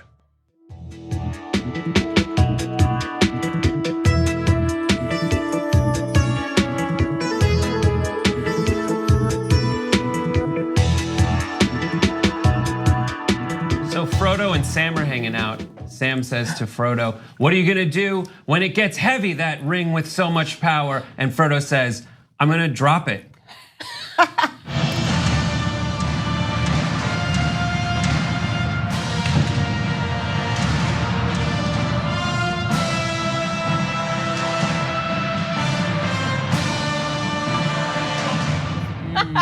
Wait, was that a You know joke? what? That was so corny. That was so corny. I think that was a joke. Well, if anyone's gonna be involved in a long walk, it's gonna be Frodo and Sam. Welcome. That's the name of what happens when the joke is way too hard to get through and it doesn't pay off. Hey, welcome to the Friday second hour power panel. He just did that. It's an amazing panel that we've assembled for you. We got Helen Hong, comedian. Hello. Hi. And then we've got Adrian Lawrence, who is a legal analyst. You've seen all of these people before, never assembled this way, though, in such a great assemblage. And then also Ida Rodriguez, here for you today. Welcome, ladies. I love that you're the minority on the panel. You are indeed. He's the straight white guy minority on the panel, and I'm not mad at it. No. Thank you. But then again, I like this. We're a Benetton. Yeah, we are. We're actually a community college brochure right now. We are. Come to UITU. Well, as a straight white guy, it is a privilege to be here with you today. Oh, exercising your privilege once again. Speaking of amazing things, Shop TYT has a special offer for you today. You need to go to Shop TYT and submit your Shop TYT order before December 5th. And you will get that order delivered by December 25th, which I'm sure has some significance, but I don't know what that is. US domestic orders only, shoptyt.com. We've got some great things which you've seen various hosts wear from time to time on this program, and you too can own them yourself. We have a lot to get to in this hour. We're gonna talk about some, at least the wheels of justice are moving in certain situations in terms of police brutality. There is some strange stuff happening in Ukraine, between Ukraine and Russia that we'll get to hopefully. And if there is time, we watch some NRA TV. Oh, please let there be time. It's just amazing. Every time I remember that NRA TV exists, yes. I'm just like, it makes you sad. It's so good. Yeah. It's so bad, it's so good. Yeah. It's outrageously good. Oh man. All right, let's get into our first story. We don't have a ton of time, let's do it. 4 St. Louis police officers have been indicted in connection with police brutality charges.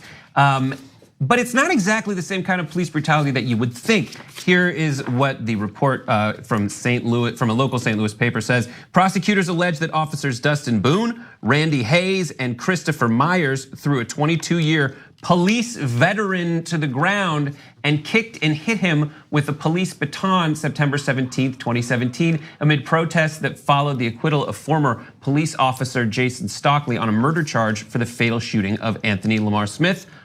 Why did they throw a police veteran to the ground? Because he was undercover. So they roughed up a police undercover officer, and it even gets weirder. Another additional police officer, Officer Bailey Coletta, was also indicted for lying to a grand jury. So first off, this is a situation where the police, it's blue on blue crime. So, I mean, an amazing situation just on its face. Apparently that blue wall of silence where you're not allowed to snitch on your brothers, apparently it's moot when you're the one getting your ass beat. Yeah. If you're the one that's this was wrong, because he really got hurt. Oh, absolutely. He's in a collarbone still. Yes, he lost 20 pounds because they busted his jaw in a way that he could not eat. He had to get his herniated disc, he had to get surgery. This man has been out of work. And the thing that we have to realize is there are probably a lot of other protesters that were also injured, but we have charges in this case, and it's likely because this man is a veteran officer. And so they're believing his statements, and it shows the ruthlessness of the officers who are, I guess, suspended without pay. And the pre-planning, because apparently these cops had gone in being like, oh, we're gonna mess up some protest. Like they had like text messages that they were planning this all out, and they were like planning to rough up. And the thing that it just hit me now, that why they may be pursuing these charges in particular for this veteran officer is because he's got a workman's comp claim. He got beat up when he's undercover, when he's on the job. So essentially for your insurance carrier to pay for him, they have to do all this investigating and background, and somebody's got to pay. And so it's these officers who broke the law and beat the hell out of him. So unfortunately, that's probably why we're here, why we're having this conversation. It is so crazy. I think, I think that to create empathy, sometimes people have to experience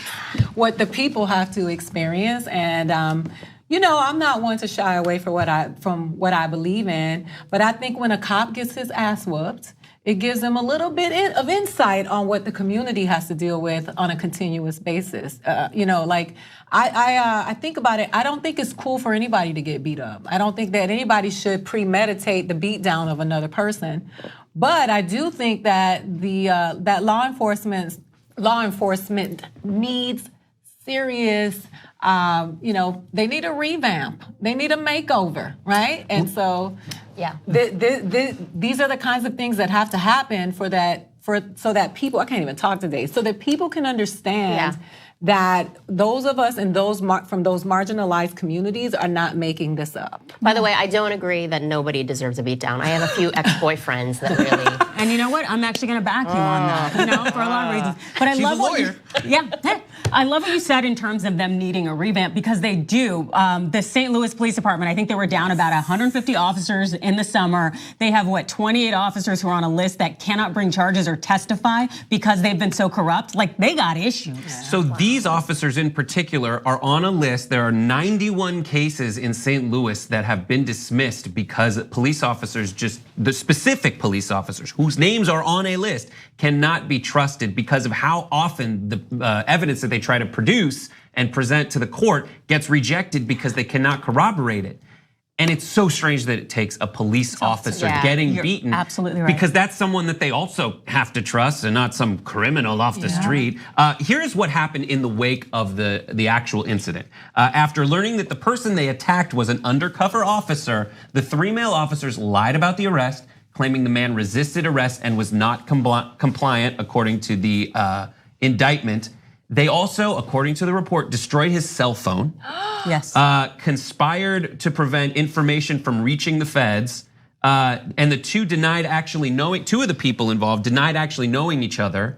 But it turned out that they were in a romantic relationship. So Bailey Coletta, who I mentioned earlier, lied to the grand jury and said, I don't even know these guys, why would I lie? And later it turned out she was stupping the guy that was in the case. 50 cents for the word stupping in that situation. Adding stupping. But yeah, so when asked about the list of people that are not allowed to testify and actually testify in court, these are police officers. Missouri cops, man. What's going on down there? But it's so interesting because the district attorney who submitted the list, so that's the person who's in charge of listening to police officers saying, okay, I'm going to go forward with these charges or I have to dismiss it because you're being ridiculous, but also at the same time has to maintain a relationship with police officers because you just have to. It's just part of the job. She said the responsibility to defend the integrity of the criminal justice system is the reason that she's doing. And that was the quote that she gave. Yeah. She couldn't air the names of these people or put their dirty laundry out there, but apparently, according to the St. Louis newspaper that published this report, those officers were on the list.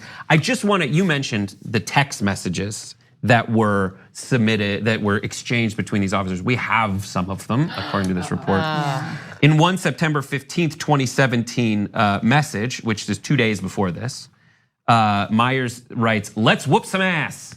On October 5th, 2017, which is after, Hayes writes, "Going rogue does feel so good." Boone later replies that it's gonna be a lot of fun beating the hell out of these expletives once the sun goes down and nobody can tell us apart. On September 17th, which is the day this happened, so you don't like to see this evidence submitted in court, he wrote that it was a blast beating people that deserved it. My God. Wow. These guys are just dummies to begin with, but it almost shows to the extent to which they feel comfortable lying because they've probably gotten away with it at all times because this is so egregious and blatant. And just by virtue of the fact they're willing to say all this stuff just shows how much they just are used to getting away with it. Yeah, and it's kind of like evidence that because this is a cop, that is why this is coming out. Imagine all the people that they beat that don't have a case or couldn't bring a case or nobody's believing them. You know, if they went in with the intent of beating all these protesters, you know they got to a bunch of them. Oh yeah, and it's only coming out because one of them happened to be an undercover cop. I think as much as, you know, it's bad, I'm glad this is coming out. Oh, and absolutely. I'm glad there was a cop that got his butt beat. The text messages, though, they sound like from High School Musical. Yes. Like going rogue feels so good. It's like, what kind of cornball rogue cops are these that they sat down and exchanged these messages like, well, you know what I mean? Like, we're gonna go beat it. They won't recognize us. They probably have like names going for each other, kind of like, you know, some Some good, like, I don't know, Marvel, Mad Men kind of thing. To work at Enterprise Rental Car, you have to have a bachelor's degree. Do you understand what I'm saying? But the people who police the streets write text messages that say, it feels real good to go rogue. I'm concerned about this. It just sounds great. It's a gang, and we have to address this. We have to address this. You know, get on our soapboxes, and people, especially in the last couple of weeks, I see people on social media, I'm so tired of hearing about the race card. The race card is a card that the oppressors use to benefit from the oppressed. If people of color could use a race card and it would benefit us, we'd be using it all the time. So when I listen, you hear about this stuff, I don't hate police. But there is a serious infection in the police and law enforcement, and it needs to be addressed. The infection keeps getting worse. And not just black people and brown people getting beat up, poor people getting beat up. This is the stuff that exposes it to let people know that we're not telling a lie. That's right. So the police the police chief, John Hayden, came out and gave a statement in the wake of this. And it's the same statement that you hear a lot, but see how it rings differently knowing that like this all came to light because it was both sides of the equation were police officers. I'm deeply disappointed in the alleged actions of these individual officers. However, it is in no way reflective of the hard work and dedication exhibited by the men and women of our department who serve the community on a daily basis with integrity and honor. Here's the problem, is it's sure, I'm certain that there are police officers who serve the community with integrity and honor. But in this case, when it is every, I guess, like, trope you could think of from a dirty cop drama dropped in front of you, you really start to doubt who you can trust. Well, you can't trust 90 of them. Yeah. I mean, there's a list of 90 that you can't trust. So we want to know who wasn't on that list. Yeah, there you go. They also used a very controversial method of crowd control called kettling. Someone was actually in kind of a tall building filming out their window, and they were actually able to show the kettling procedure taking place. And we do have video of that.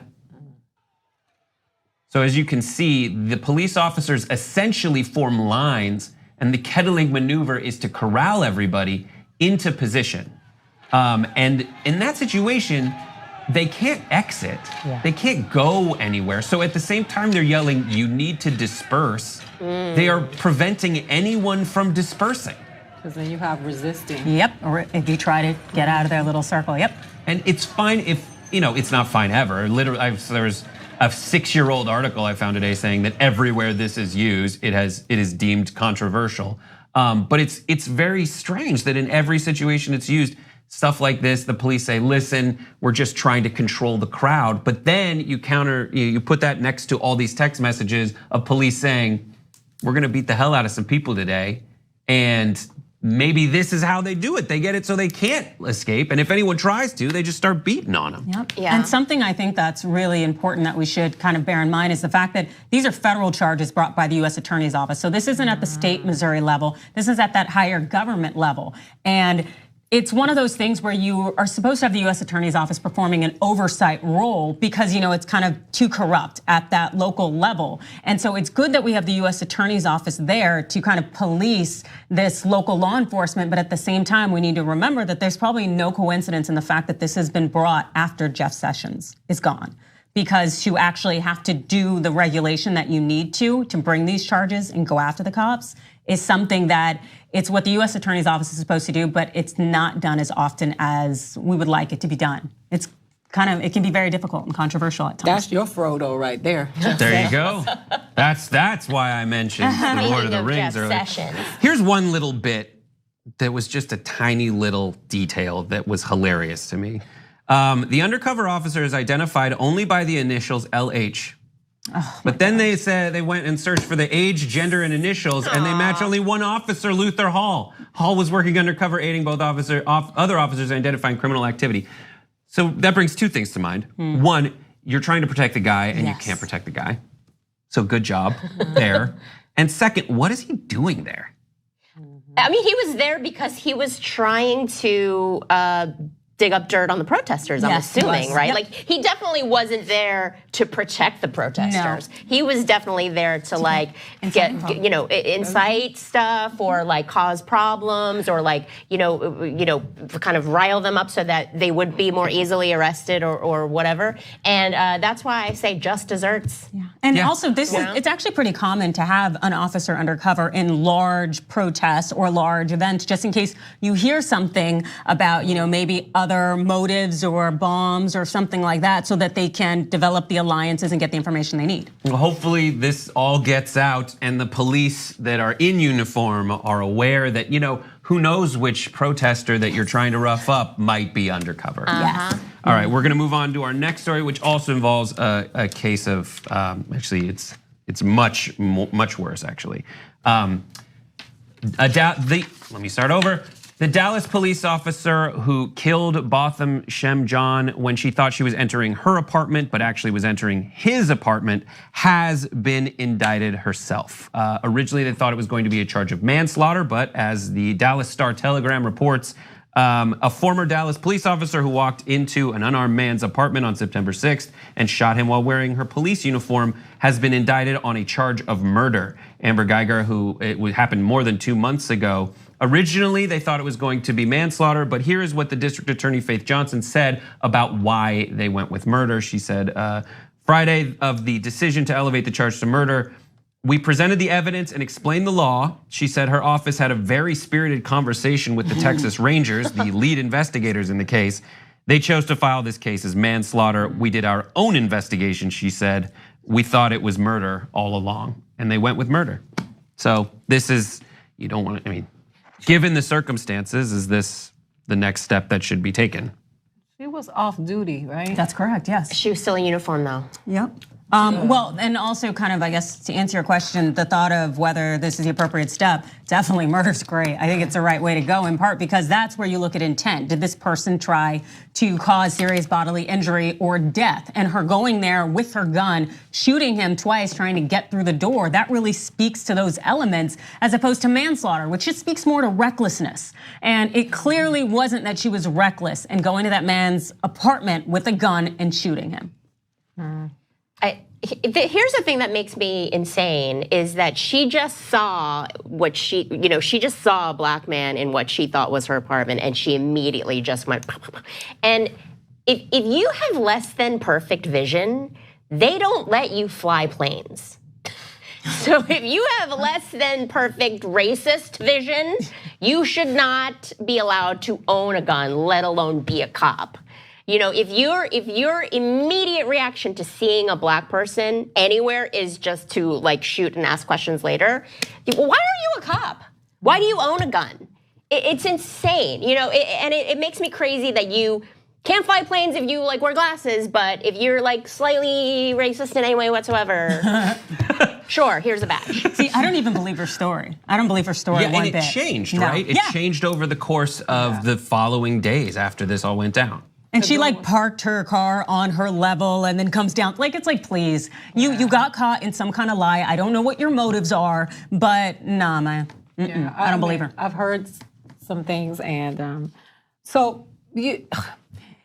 it's interesting though that women, they're like, she's going down. You know what I was thinking that, and it's so true. I will, it's unfortunate because we talked about this, and at great length. My mentor is the attorney of the family, and that young man was on a path to being very, very successful, and his life was cut short.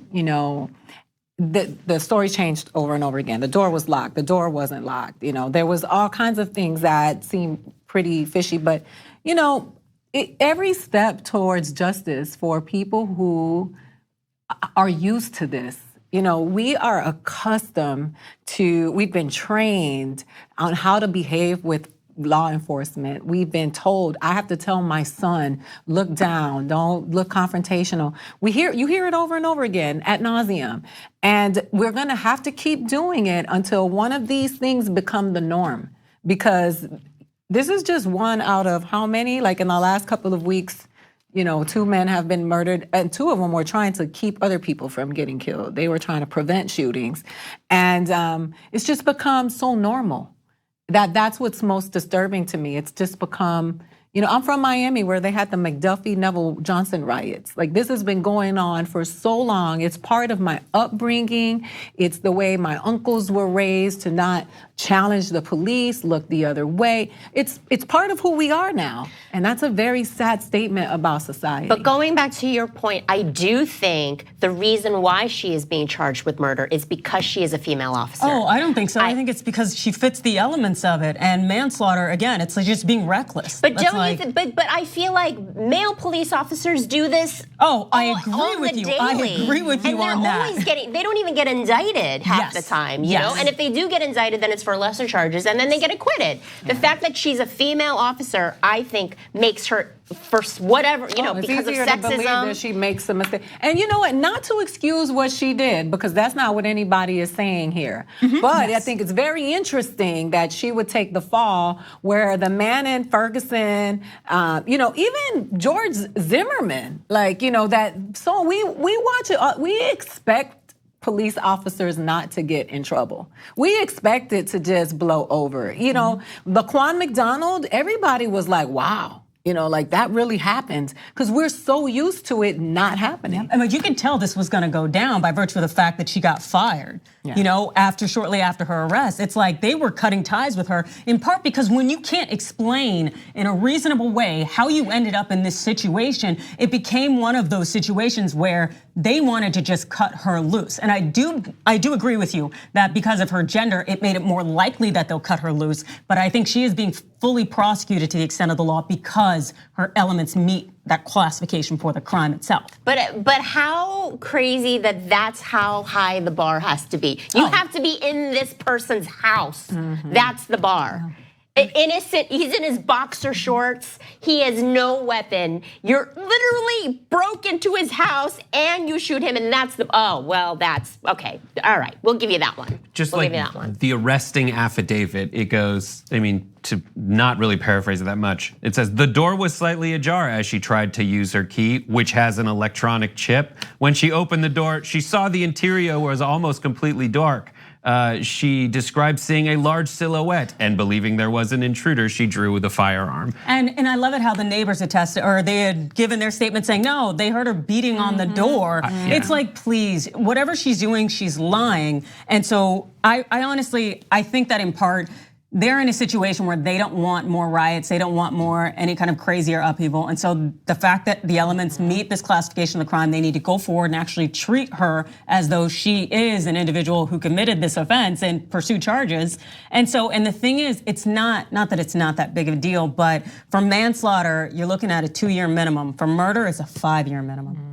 So it really doesn't change that much. Of course, 5-year minimum. 5-year minimum for murder in Texas. It can go 5 to 99 years. So she could get a lot higher than manslaughter, which is just 2 to 20 years. So a judge at the sentencing phase goes, it's a 5-year murder. There you go. It's a 5, it's a murder for sure. Jury appears. 5-year murder. But 2 episodes of The Wire that we just watched. 2 bad episodes of The Wire. One of the beatings that we covered today on the show. One of the police brutality incidents took place at a protest of another police brutality incident. Think about that. We're gonna take a break. When we come back, we're gonna go all the way around the world to Ukraine/Russia. It's contested. We'll be back.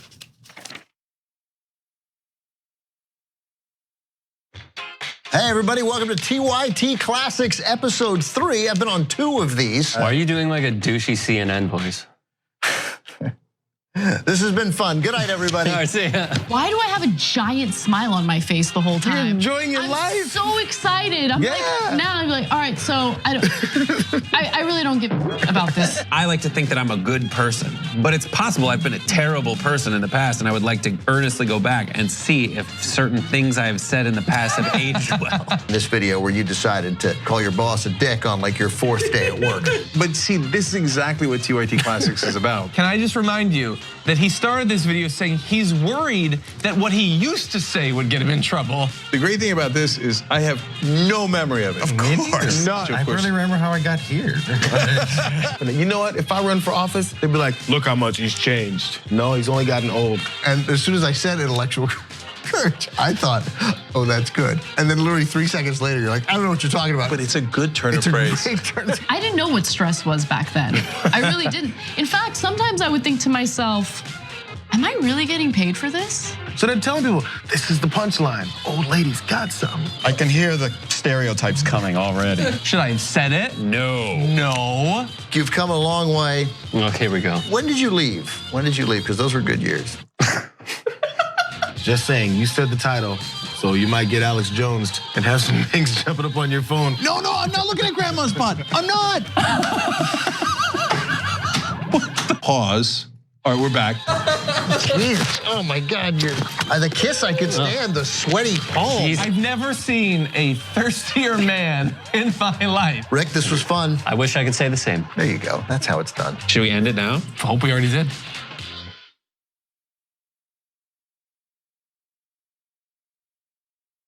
Despite the fact that we get a lot of mean, hateful, hurtful tweets about old school, we're gonna put all the nice ones together and read them to you. Came in late to watch TYT Old School, and I hear Cenk Uygur talking about napkins. Is this the kind of nonsense Anna Kasparian was talking about? Gotta love membership privileges. Gotta love them. Please have Dave on every 4 episodes or so. Hashtag colorisms, hashtag no cheese. Yay! I love old school. Watching Ben Mankiewicz and Cenk Uygur on Old School talking is exactly like watching Seinfeld and George. I'm not sure if that's a compliment. I just finished watching season 3 of Narcos and looks like Michael Schur has a huge role in it. Is that really Michael? Couple things about this video. Dave Kohler looks so badass. Loving Emma Vigeland after last night's Old School. Did I mention that was my first Old School? F***ing awesome. I agree. They're pretty awesome. Who's on Old School today? Is there one? At Dave Kohler. I hope it's not Brett Ehrlich. This episode of Old School has killed me. Who knew a conversation about good and bad underwear could be so hilarious and relatable? Hashtag one last ride. Animals are innocent, dude. There's more than a 73% chance this Old School will be really funny. Cenk Uygur has been up since 4 a.m., so he's tired. Hence, everything will seem funnier to him. P.S. Remember, food talk, new words, and no or very little politics. Dave Kohler, enjoyed performance on Old School. Can we please hear about your time as a geologist? One geologist to another. Hashtag geology. Can someone please inform Ben that his hair is too organized for Old School? It needs to be slightly shuffled about or something to look slightly unkempt. It's making me uncomfortable. That's what Old School's all about, being unkempt. Great show, guys. I wish Old School went on a lot longer. It's already like 2.5 hours. How much longer can we go? Old School is a lot of fun, and I appreciate that all these people enjoy it because I know Cenk loves to do it, and he does it because he knows the fans love it too.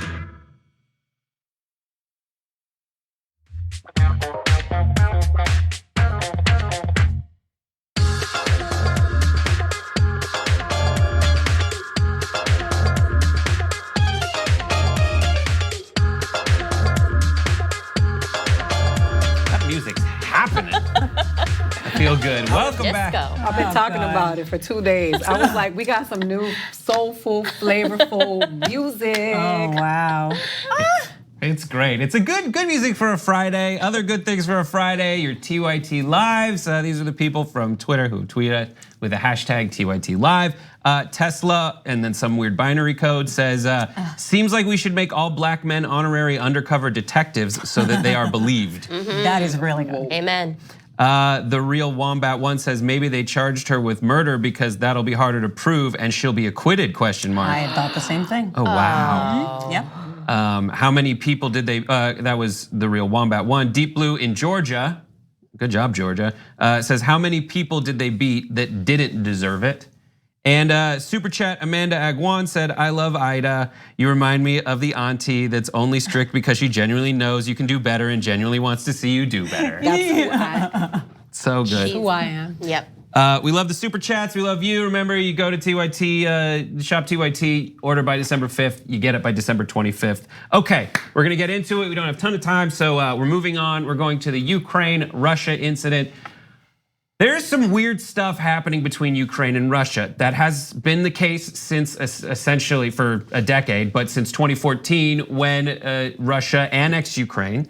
But here are the developments of today, essentially. Ukraine has banned people who are 16 to 60 years old. So here's the tweet from the president of Ukraine. Ukraine has introduced restrictions on the entry of Russian citizens from the age of 16 to 60 so that Russia does not form in Ukraine units of private armies, which in reality are, next graphic, which are in reality, which in reality are representatives of the armed forces of the Russian Federation to prevent Russians from implementing in Ukraine the operations that they planned in 2014.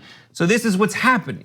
Russia, Ukraine, been on really sour terms for a long time, but specifically in 2014, they annexed Ukraine, turning Ukraine, the annexed Crimea, turning Crimea from a Ukrainian property into a Russian property. And they did that by slowly moving Russians in there, according to the Ukrainians, and building little armies and fomenting rebellious dissent that flipped Crimea and still operates in the eastern part of Ukraine. So it's so fascinating. And I know not everybody's really in international relations, but right now the Ukrainians are trying to close down an eastern border with Russia that in some places is run by rebellious groups that are favoring secession into Russia. In 2014, the Russian-backed separatists formed units, I already said that. So soon after the conflict began in 2014, Ukraine started building a wall. No. Yes, this is just so crazy. Oh, all this stupid wall building. A system of fortifications along the border. However, the project is still unfinished due to a lack of funds. To further complicate the matter, hundreds of kilometers of Ukraine's border are de facto controlled by Russia, as I said, and pro-Russian separatists in the east. So that makes it difficult. All of this is additionally in response to what happened over the last few days, which is essentially one of the reasons that Russia annexed Crimea is to control a little strait that gets that is a very hotly called for area of passage in that region of the world, and Russia really wanted to control it. And they just exercised a bit of that control in their minds by ramming into and attacking 3 Ukrainian ships and seizing their crew and sending them over to Moscow. And what's crazy about this is the Ukrainians are like, those were international waters. And the Russians are like, we're gonna hold them for 2 months in Moscow while we do an investigation. And then like the international community is like, here are the coordinates where you seize the shipmates. And those are literally coordinates in international waters. And it's crazy. All of this against the backdrop of Trump in Argentina at the G20. Is he gonna have a meeting with Putin or not? They canceled the real meeting, but then they announced there would be some kind of impromptu meeting, which as we mentioned this morning on the Damage Report, you can't announce an impromptu meeting before it happens. But I mean, this is what's happening in Russia and the Ukraine on Donald Trump's watch, which by the way, if you listen to Donald Trump in the international relations arena, he says the reason that I am so much better than Obama is because Obama's so weak. He let Crimea get annexed in the first place. Well, what are you doing in the meantime, showing your strength when Putin is literally just exercising whatever activities he wants in that region of the world? I did not know that the annexation of Crimea was done by like sending people over and sort of I had no. That's kind of like when you like decide you're gonna be good and you're like, I'm just gonna have a vodka soda, but you know what? I need a little bit more vodka. I need a little, and then you pour more vodka, and suddenly you're tanked, right? Like the whole drink is vodka. That's kind of like. This shows what of a drunk I am. But also, that's a good analogy for how they took over Crimea. So it makes sense that now Ukraine is like, okay, no more Russia. You guys did this before, and we know this is a thing you do. You just send people over, and they're like, I'm just on vacation, and suddenly, like, you're taking over the country. But to block an entire generation of Russians from entering the country. Also, Ukraine announced martial law in that region, which the Russians say is he doesn't want to have an election in March. No, he's doing it because, well, I don't know why specifically he's doing it, but here is the regions of the world that are affected by all this, a map of Crimea.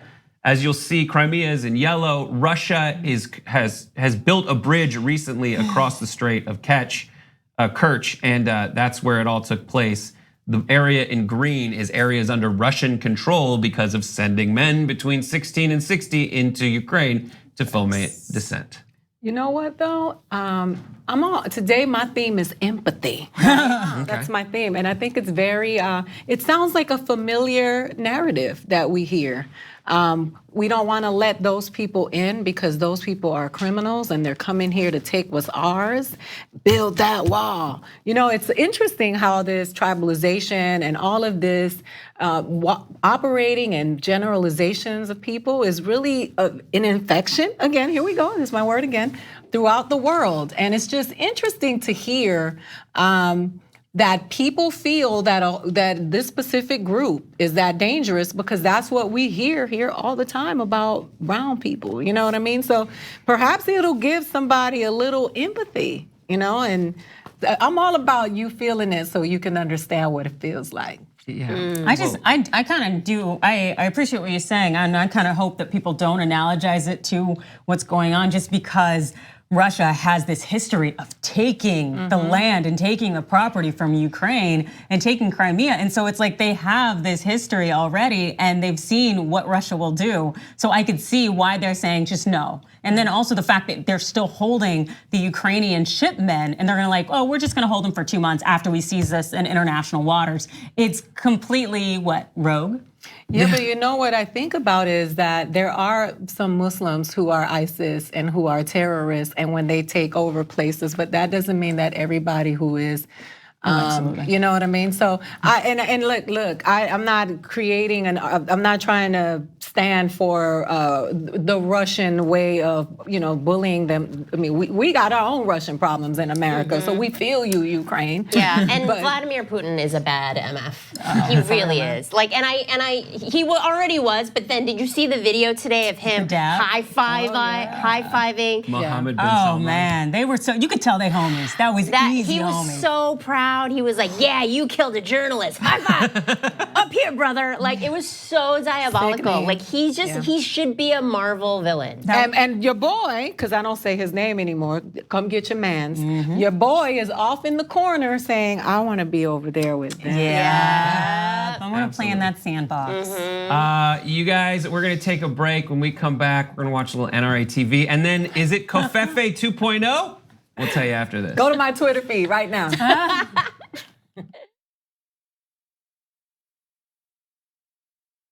You're about to watch some behind the scenes footage of the Young Turks. If you want to get all of them, you become a member, go to tyt.com/join, and you'll get all the behind the scenes of me, Anna, John, JR, a little bit reality show like. tyt.com/join and enjoy this. You know what you're seeing behind me? Jersey. Hold. Watch me flip this camera. However I flip it. Do I flip it like this? No, I just took a picture. I'm bitsing right now. What?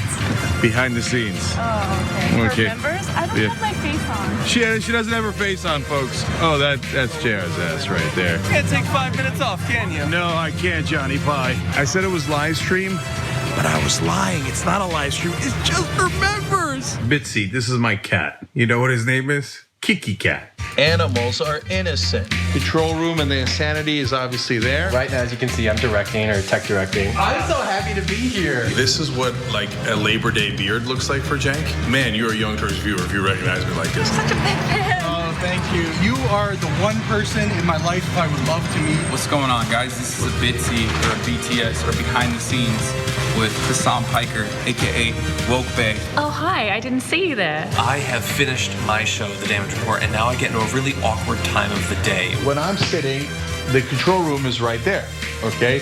So I can see Bart. That's really cool. This is the Pittsburgh office, by the way. I'll refer to often as the boiler room. Look at this masterpiece that I drew. You see how it's ripped? Is it super unprofessional to wear that at a business meeting? Or am I like cool rebel? I just finished doing the power panel and I'm fired up. What do you do for TYT?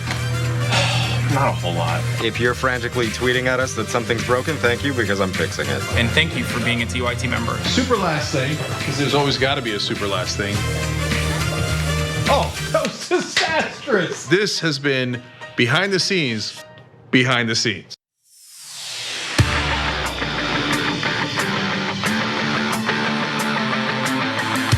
They'd rather lose to Republicans than have a progressive win with them. That's how dumb the corporate Democrats are.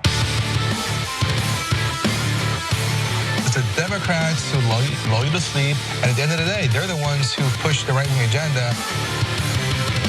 Whoever wrote that, I'm sure they were typing with one hand and going like this with you. The Democrats are dead. The way you feel right now, that's how a chump feels.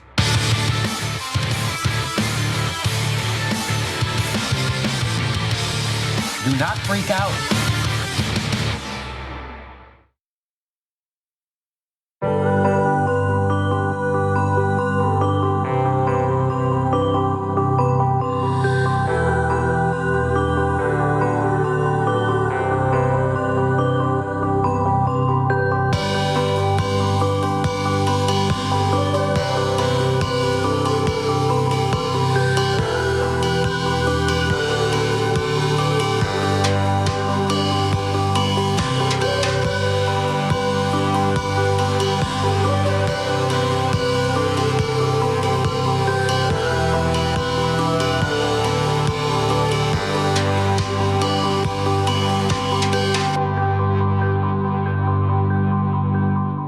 Public opinion, your opinion, has zero effect on public policy. The richest people in the country, their opinion has a direct effect. Leslie Byrne, a Democrat from Virginia, describes that when she went to Congress, she was told by a colleague, quote, always lean to the green. And to clarify, she went on, he was not an environmentalist.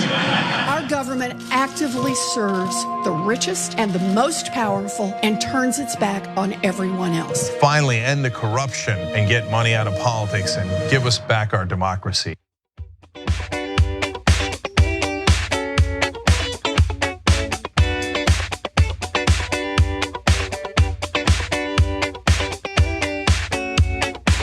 Welcome back to what remains of this episode of the Young Turks for the week. Not a lot of time, let's get right into it. Okay, so we watched NRA TV. There's a guy named Chuck Holton who hosts a show called like Relentless or Relentless is what it's called. And he saw a video put out by Northwestern University that teaches what the Department of Homeland Security tells you to do in cases of an active shooter. Here is what he thinks about that. People do want the ability to be able to protect themselves, but today's culture kind of trains that out of them, and it says, no, you can't do that. Only people who are qualified and trained can do anything. You know, one of the things that they're even seeing problems with in the U.S. military today is that guys are coming into the military that have literally never enforced their physical will on another being in their life, and so they don't have any idea how to do that. They've been taught in a zero tolerance school for violence at all, and that's not necessarily bad, except for the fact that this is what you end up with. Oh, okay. Well, you know what, kids? When I come home, I'm enforcing my physical will on both of them. That's right. You didn't get that practice in? When I went to college, I enforced my physical will on most people. Hi, laws. Laws of the United States that say you're not supposed to impose your physical will on other people. Who is this person? Okay, Chuck Holton clearly thinks he's Chuck Norris and that we all live in a bad B-level action movie. Exactly. He likes to render beatdowns. I think it's only in his mind because he looks like that guy who the moment something goes down, he is hiding or he's urinating on himself. Yeah. But essentially, he doesn't look like he's gonna do a thing. What he's complaining about is that when guys get to training, they don't know how to beat people up. Yeah, that's why they're in training. You're training them to do all that stuff, they'll learn it. Exactly. Oh my God, the worst part about training is we have to train people. Here is his next statement, let's just watch it. And that's the problem with the left today, is that they want to try to say that they will make you safer by making you more vulnerable, by taking away your ability to do anything about it. And that's why those clowns from Media Matters, if they were ever in a situation like this, they'd be curled up on the floor in the fetal position and not helping anybody. Oh, wow. That's okay. really dangerous. Chuck Holton, you and your pretty eyes. With the left, they want to. No, They look like No more of him. Pretty weak. In my dreams, I'll hear that voice. You know what? It's really sad that this conversation, what's wrong with the left, what's wrong with the right conversation, is solely driven by dollars now, and really not about what it should have been in people's humanity, personal morality. I come from a high conflict neighborhood. I grew up in I went to a high school where 17 people died from freshman to senior year. I never wanted to impose my physical will on anybody. All I wanted to do was survive. And this whole rhetoric that most people want to defend themselves and that it has to be done with a gun is being fed by people who are making dollars from people who sell guns. And it's so toxic. The only other guy who sounded more ridiculous than him was the guy on the show with on Showtime that said, arm the toddlers. Arm the toddlers. It's just, no, most human beings don't want to walk around like we're in the Wild Wild West armed and we shouldn't have to feel like we have to defend ourselves. Well, according to the Department of Homeland Security, what you should do in a situation like this is first attempt to escape and then hide and make barricades if escape is not possible. And finally, as a last resort, and only when your life is in imminent danger, attempt to disrupt and or incapacitate the gunman. So there you go. That's your Department of Homeland Security, who I'm pretty sure the NRA likes quite a bit. How many more casualties do you think if people just start charging shooters who have no experience? Thank you. That's not okay. Just increasing a body count. It's ridiculous. And something I think is really silly too, how he's saying in the military, you have all these people coming in who have no experience exerting their physical will on people. It's like if they had experience in that, then they'd have a criminal history and therefore they would not be in the military. So it's just one of those things of, it's just really ridiculous reasoning to the point where I wouldn't even say it's reason. Well, speaking of things that have no reason, we leave you with this. Rudy Giuliani brought you Covfefe 2.0 essentially. Replying to his own tweet about Michael Cohen's plea, he said this. Kimim degree has F. Wait a minute. I think it speaks for itself. You gotta say what you said. I was like, how did you get that degree sign? I'm serious. Like part of me was like, whoa, what like computer thing are you on? What's your keyboard? Seriously. What tab are you hitting to get the degree sign? If you put a gun in my head, if the NRA put a gun in my head to find the degree sign, I'd be like, I don't know. I'm impressed. I got nothing. I am. Well, I'm impressed with you ladies. Thank you so much. Thank you. I'm impressed with myself today. I'm impressed with your jacket. Yeah, that's right. Oh, it's highly debatable. All right, thank you so much. We'll see you next time. Bye-bye.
edition of Rebel Headquarters. We don't normally do it on Friday, but we're going to do it for you here. It's because we have a great guest. Joining me now is Ro Khanna. He is one of the best progressive fighters in Congress and showed that throughout the week today. Congressman Khanna, welcome back. Thanks, Cenk. Thanks for having me on. Yeah, no problem. So I want to talk to you about a number of things, including progressive victories and losses in the House. Speaking of victories, though, let's start there. You and Senator Sanders worked on a bill to make sure that Amazon paid their workers $15 an hour. And to great derision in Washington, haha, that'll never work, except for the fact that it worked. So now you're on to Walmart, and you've got a Stop Walmart Act. So what does that do? Is that very similar to the Amazon bill? It's similar, and I appreciate your pointing out 350,000 workers at Amazon got a raise. And when we were getting criticized, Senator Sanders said, that means we're doing something right. On Walmart is spending $20 billion over 2 years on buying back their stock. And what our bill says is before you can buy back stock, you need to pay workers $15 an hour. You need to give workers at least 7 days paid leave, and you shouldn't have CEO pay be more than 150 times the median wage of workers. Only then would you be allowed to buy back stock. And the reality is, if Walmart took the money that they're spending on stock buybacks to raise wages, they could raise wages to almost $17 an hour. We're just saying raise them to $15. And what has been the reaction on Walmart so far? So far, it has been silence. But I was on a panel up at MIT, and the vice president of Walmart was there for human resources. And here she is bragging that artificial intelligence has made her workers far more productive, and they can do a lot more things. Well, economics 101 is that as productivity rises, workers' wages should rise, but that hasn't happened in Walmart's case. So we're gonna continue to put pressure that workers should be paid what they deserve, and they shouldn't be taken from them and given to stockholders and to shareholders. It's gonna be a longer campaign than Amazon, but I'm confident eventually Walmart will have to relent. So this should be a layup in Congress if people care about getting reelected and care about serving their constituents, and I'll tell you why. So this already worked. This same exact model you guys proved worked with Amazon. Number two, it's arguing for higher wages for Americans. And number three, all you're saying is, hey, if you do the share buybacks, the CEOs and the top executives are gonna get really, really rich. Can you make sure that the employees get it as well before you also get rich for the executives? So my question to you is, how is there not 435 co-sponsors on this in the House? Well, we don't even have the majority of the Democratic caucus on this. And you're absolutely right, Cenk. Before 1982, companies weren't even allowed to buy back their own stock. It was considered stock manipulation. So we're saying before you engage in this practice, at least make sure workers are paid fairly. The reason, though, that the excuses we get is people say, oh, you shouldn't be going after individual companies and you shouldn't be shaming corporations. You shouldn't be naming bills after companies.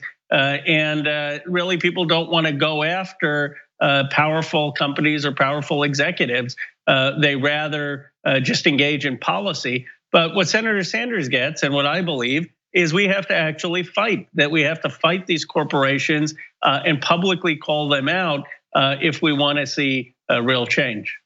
So, Representative Khanna, what can our audience do, and what can people at home do to help put pressure on, for God's sake, at least the Democrats? This is literally a proven model. You just did it a couple of months ago. Raised wages of 350,000 people. Democrats should be shouting that from the rooftops in great pride. Trump couldn't do it, you guys did it.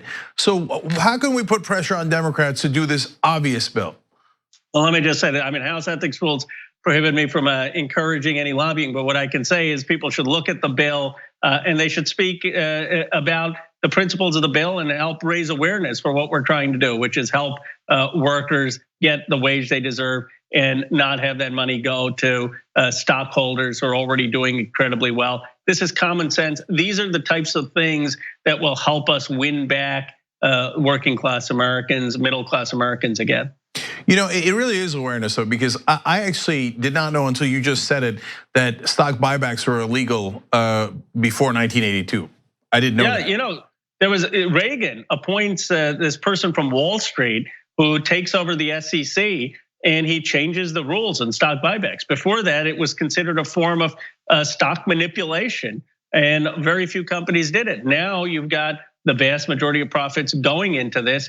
And it's important to realize this is rent-seeking behavior. This isn't adding any value. It would be one thing if Walmart workers weren't productive. They're increasing their productivity and they're not getting the wages increases that they deserve. It's actually a failure of the market. And anyone who studies basic economics 101, even in a free market system, will tell you there's something wrong here. And what Senator Sanders and I are saying is, let's give workers what they deserve. So speaking of not wanting to call out companies, you know, I suspect that some part of that might not be based on principle, but maybe based on campaign donations. You know, color me skeptical. So Representative Khanna, you did something that is not often seen in Capitol Hill earlier this week when you called out people taking money from defense contractors and how they voted on issues related to Saudi Arabia. Can you give us a little bit more detail on that? Well, there was a journalist who did a report that I found shocking. He looked at people who voted against my Yemen resolution, and my resolution would have just said we should stop aiding Saudi Arabia in their brutal bombing of the Yemenis civilians and ports and prevent a famine that could affect almost 14 million people. You would think this is a no-brainer. Why should we be supporting Saudi Arabia after Khashoggi? Yes, Trump is for Saudi Arabia, but you would think the vast majority of members of Congress wouldn't be for it. Well, it turns out the people who opposed my Yemen resolution also happened to take the largest contributions from the defense industry. And it's important to realize what's going on. The defense industry has vested interest in maintaining increased defense budgets. They're contributing to members of Congress, and then members of Congress are willfully turning a blind eye. I mean, they almost don't want to know what's going on because it will affect their worldview. So look, to me, the fact that those donations are influencing the politicians is obvious to our audience. It's obvious to the progressive base. It's obvious. But in Washington, it's verboten to say. It's considered maybe the highest crime to point out that maybe the campaign donations are affecting the votes. So I'm curious, did you get any blowback from colleagues like, whoa, Ro, what are you doing? What are you letting people know for? You know, they know I'm inclined to speak my mind, and folks don't often appreciate it. They say you got to be a team player. We're all on the same team. We're all in the same caucus. I said, I'm happy to be a team player when it's advancing progressive goals, but we need to be honest with people about what's going on. And it's not quid pro quo. It's not that the defense contractors come in and say, we're going to give you contributions and you need to vote against Khanna's resolution. It's more subtle than that. It's that over years, there are industries that are contributing to certain members, and then they fund the think tanks that put out quote unquote policy positions on these issues. And it just so happens that members of Congress defer to those policy positions. So it's not like a third world country where you have legalized bribery or corruption. It's far more sophisticated and subtle, which also makes it tougher to call out. Yeah, it's the invisible hand of the market. As Professor Lessig says about the money in politics, a lot of the politicians wind up leaning to the green. They lean to the green. And so, but obviously Ro Khanna does not do that. He's also the first just Democrat ever. And so we need progressive fighters like that. Speaking of which, that brings us to our next topic. Barbara Lee was up for an important position, caucus chair in Democratic leadership. And she's a progressive fighter, and we're just talking about wars. She was the only vote against the Afghanistan war, and she was right. We were mired in there for decades. We're still mired in there 17 years later. And she was the lone voice, and she was incredibly brave for doing that. And she's an African-American woman. She would have been the first African-American woman in leadership of either party, and they voted her down. So how disappointing was that? very disappointing and shocking. To put it in perspective, Shirley Chisholm ran for a caucus chair back in 1977, and she got 100 votes. African-American prominent voice ran for president afterwards. Barbara Lee runs in 2018 and gets 113 votes. It's hard being an African-American woman in American politics. 40 years and we've progressed 13 votes. This should have been a slam dunk election. Barbara Lee was running against Linda Sanchez. Linda Sanchez withdrew, and then they propped in Hakeem Jeffries to run against her. By the way, every other leadership position, Pelosi, Steny Hoyer, and Clyburn were done by acclamation. There wasn't any opponent. The only person who faced an opponent was Barbara Lee. So it is incredibly, incredibly frustrating and disappointing. Yeah, so it's a very clever trick of the establishment. Linda Sanchez is much more conservative, and she would have lost. So they took out Linda Sanchez and said, how can we put a person where they could say, well, I mean, this is a young person that is progressive enough, so why don't we just siphon away more votes from Barbara Lee and put Hakeem Jeffries? And today, or earlier in the week when we talked about it, whether it was me or it was you, then of course the blowback we get is, how could you say that? Hakeem Jeffries is African American and a wonderful progressive and all that. Well, Barbara Lee's African American. She would have been the first African American woman in leadership. So it's, and she was there first. She ran for this position 2 years ago and lost a very close race to Linda Sanchez. She was positioned to win. Look, Hakeem could have run for many other positions, but the fact that they didn't let Barbara Lee run with consensus and acclamation, I think it shows the structural obstacles, frankly, to being an African-American woman still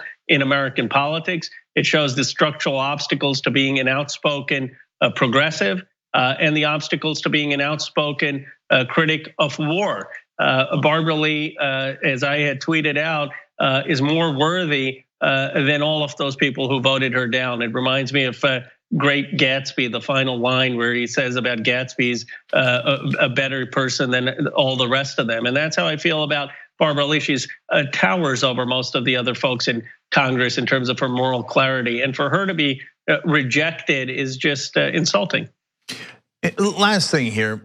Look, I know that a lot of the progressives backed Nancy Pelosi because what were the other options? Then the other option was a challenge from the right wing in the Democratic Party, and that is not something that any progressive is interested in. But I did not, call for a challenge to Steny Hoyer, and maybe. Both the Young Turks and other progressive organizations we know should have done a more hearty challenge of Pelosi from the left, because she did give concessions to the right. Since they opposed her, she gave them concessions. Now they'll be able to propose bills where a small number of Democrats can join Republicans in passing bills in favor of their donors. And so, and I don't know how you feel about this, but was it a mistake not to challenge any of those people in the top 3 spots from the left? I don't think we could have beaten Pelosi from the left. I do think Mark Pocan and Pramila met with her, and she has committed to putting more progressives on committees. I think the rubber will hit the road when we try to have votes on $15 minimum wage, on Medicare for all, on the issues that progressives care about, on repealing the authorization of force, on making sure that we're not involved in the Yemen civil war. And the Progressive Caucus is going to have to hold leadership accountable. And there are 90 members of the Progressive Caucus. We're going to have to have a very strong view and strong voice. Nancy has promised, as if you talk to Mark or Pramila, to really listen to these progressive priorities, and it'll be our job to make sure that happens. So, Representative Khanna, actually, quick follow up to that. Yeah, you're in the Progressive Caucus. So, and for progressives, what we care most about is not power or position or privilege. What we care about is policy. So if Pelosi and Hoyer, et cetera, are the leadership, but we get progressive policy, fantastic. Then we're super happy about that. Sure. So the question, of course, then is, will the Progressive Caucus hold on those policy issues. So, and is Pelosi going to let them introduce it? I mean, will there be an actual stand by progressives if Democratic leadership does not introduce progressive bills like Medicare for all, $15 minimum wage, et cetera? Yes, certainly there'll be a stand by people like me, and I think a lot of the new members of Congress have come in, progressives, Rashida Tlaib, Alexandria Ocasio-Cortez, Ilhan Omar, Ayanna Pressley. They're going to demand that, and if a progressive caucus isn't strong enough, they'll be out there doing it without the caucus. So I think they're going to be constructive members of the caucus, and they're going to demand accountability. And I completely agree with you. Yeah, it matters who's on Ways and Means and Energy and Commerce and leadership, but ultimately that's inside baseball. What the people really care about is, are we getting votes on getting money out of politics and banning private financing of elections? Are we getting votes on Medicare for all, on a $15 minimum wage, on net neutrality? Where is the policy direction of this Congress? All right, Representative Ro Khanna from California, thank you so much for joining us on the Young Turks Network. Really appreciate it. Thanks, Cenk. All right, guys, man, it is an absolute pleasure to at least have some real progressives and willing to fight the fight inside of the House of Representatives. Ro Khanna was among the first. We got a whole 2 years to find out if Democratic leadership meant anything they said, and it appears that at least some progressives are ready to fight to make sure that they were. All right, thank you for joining us.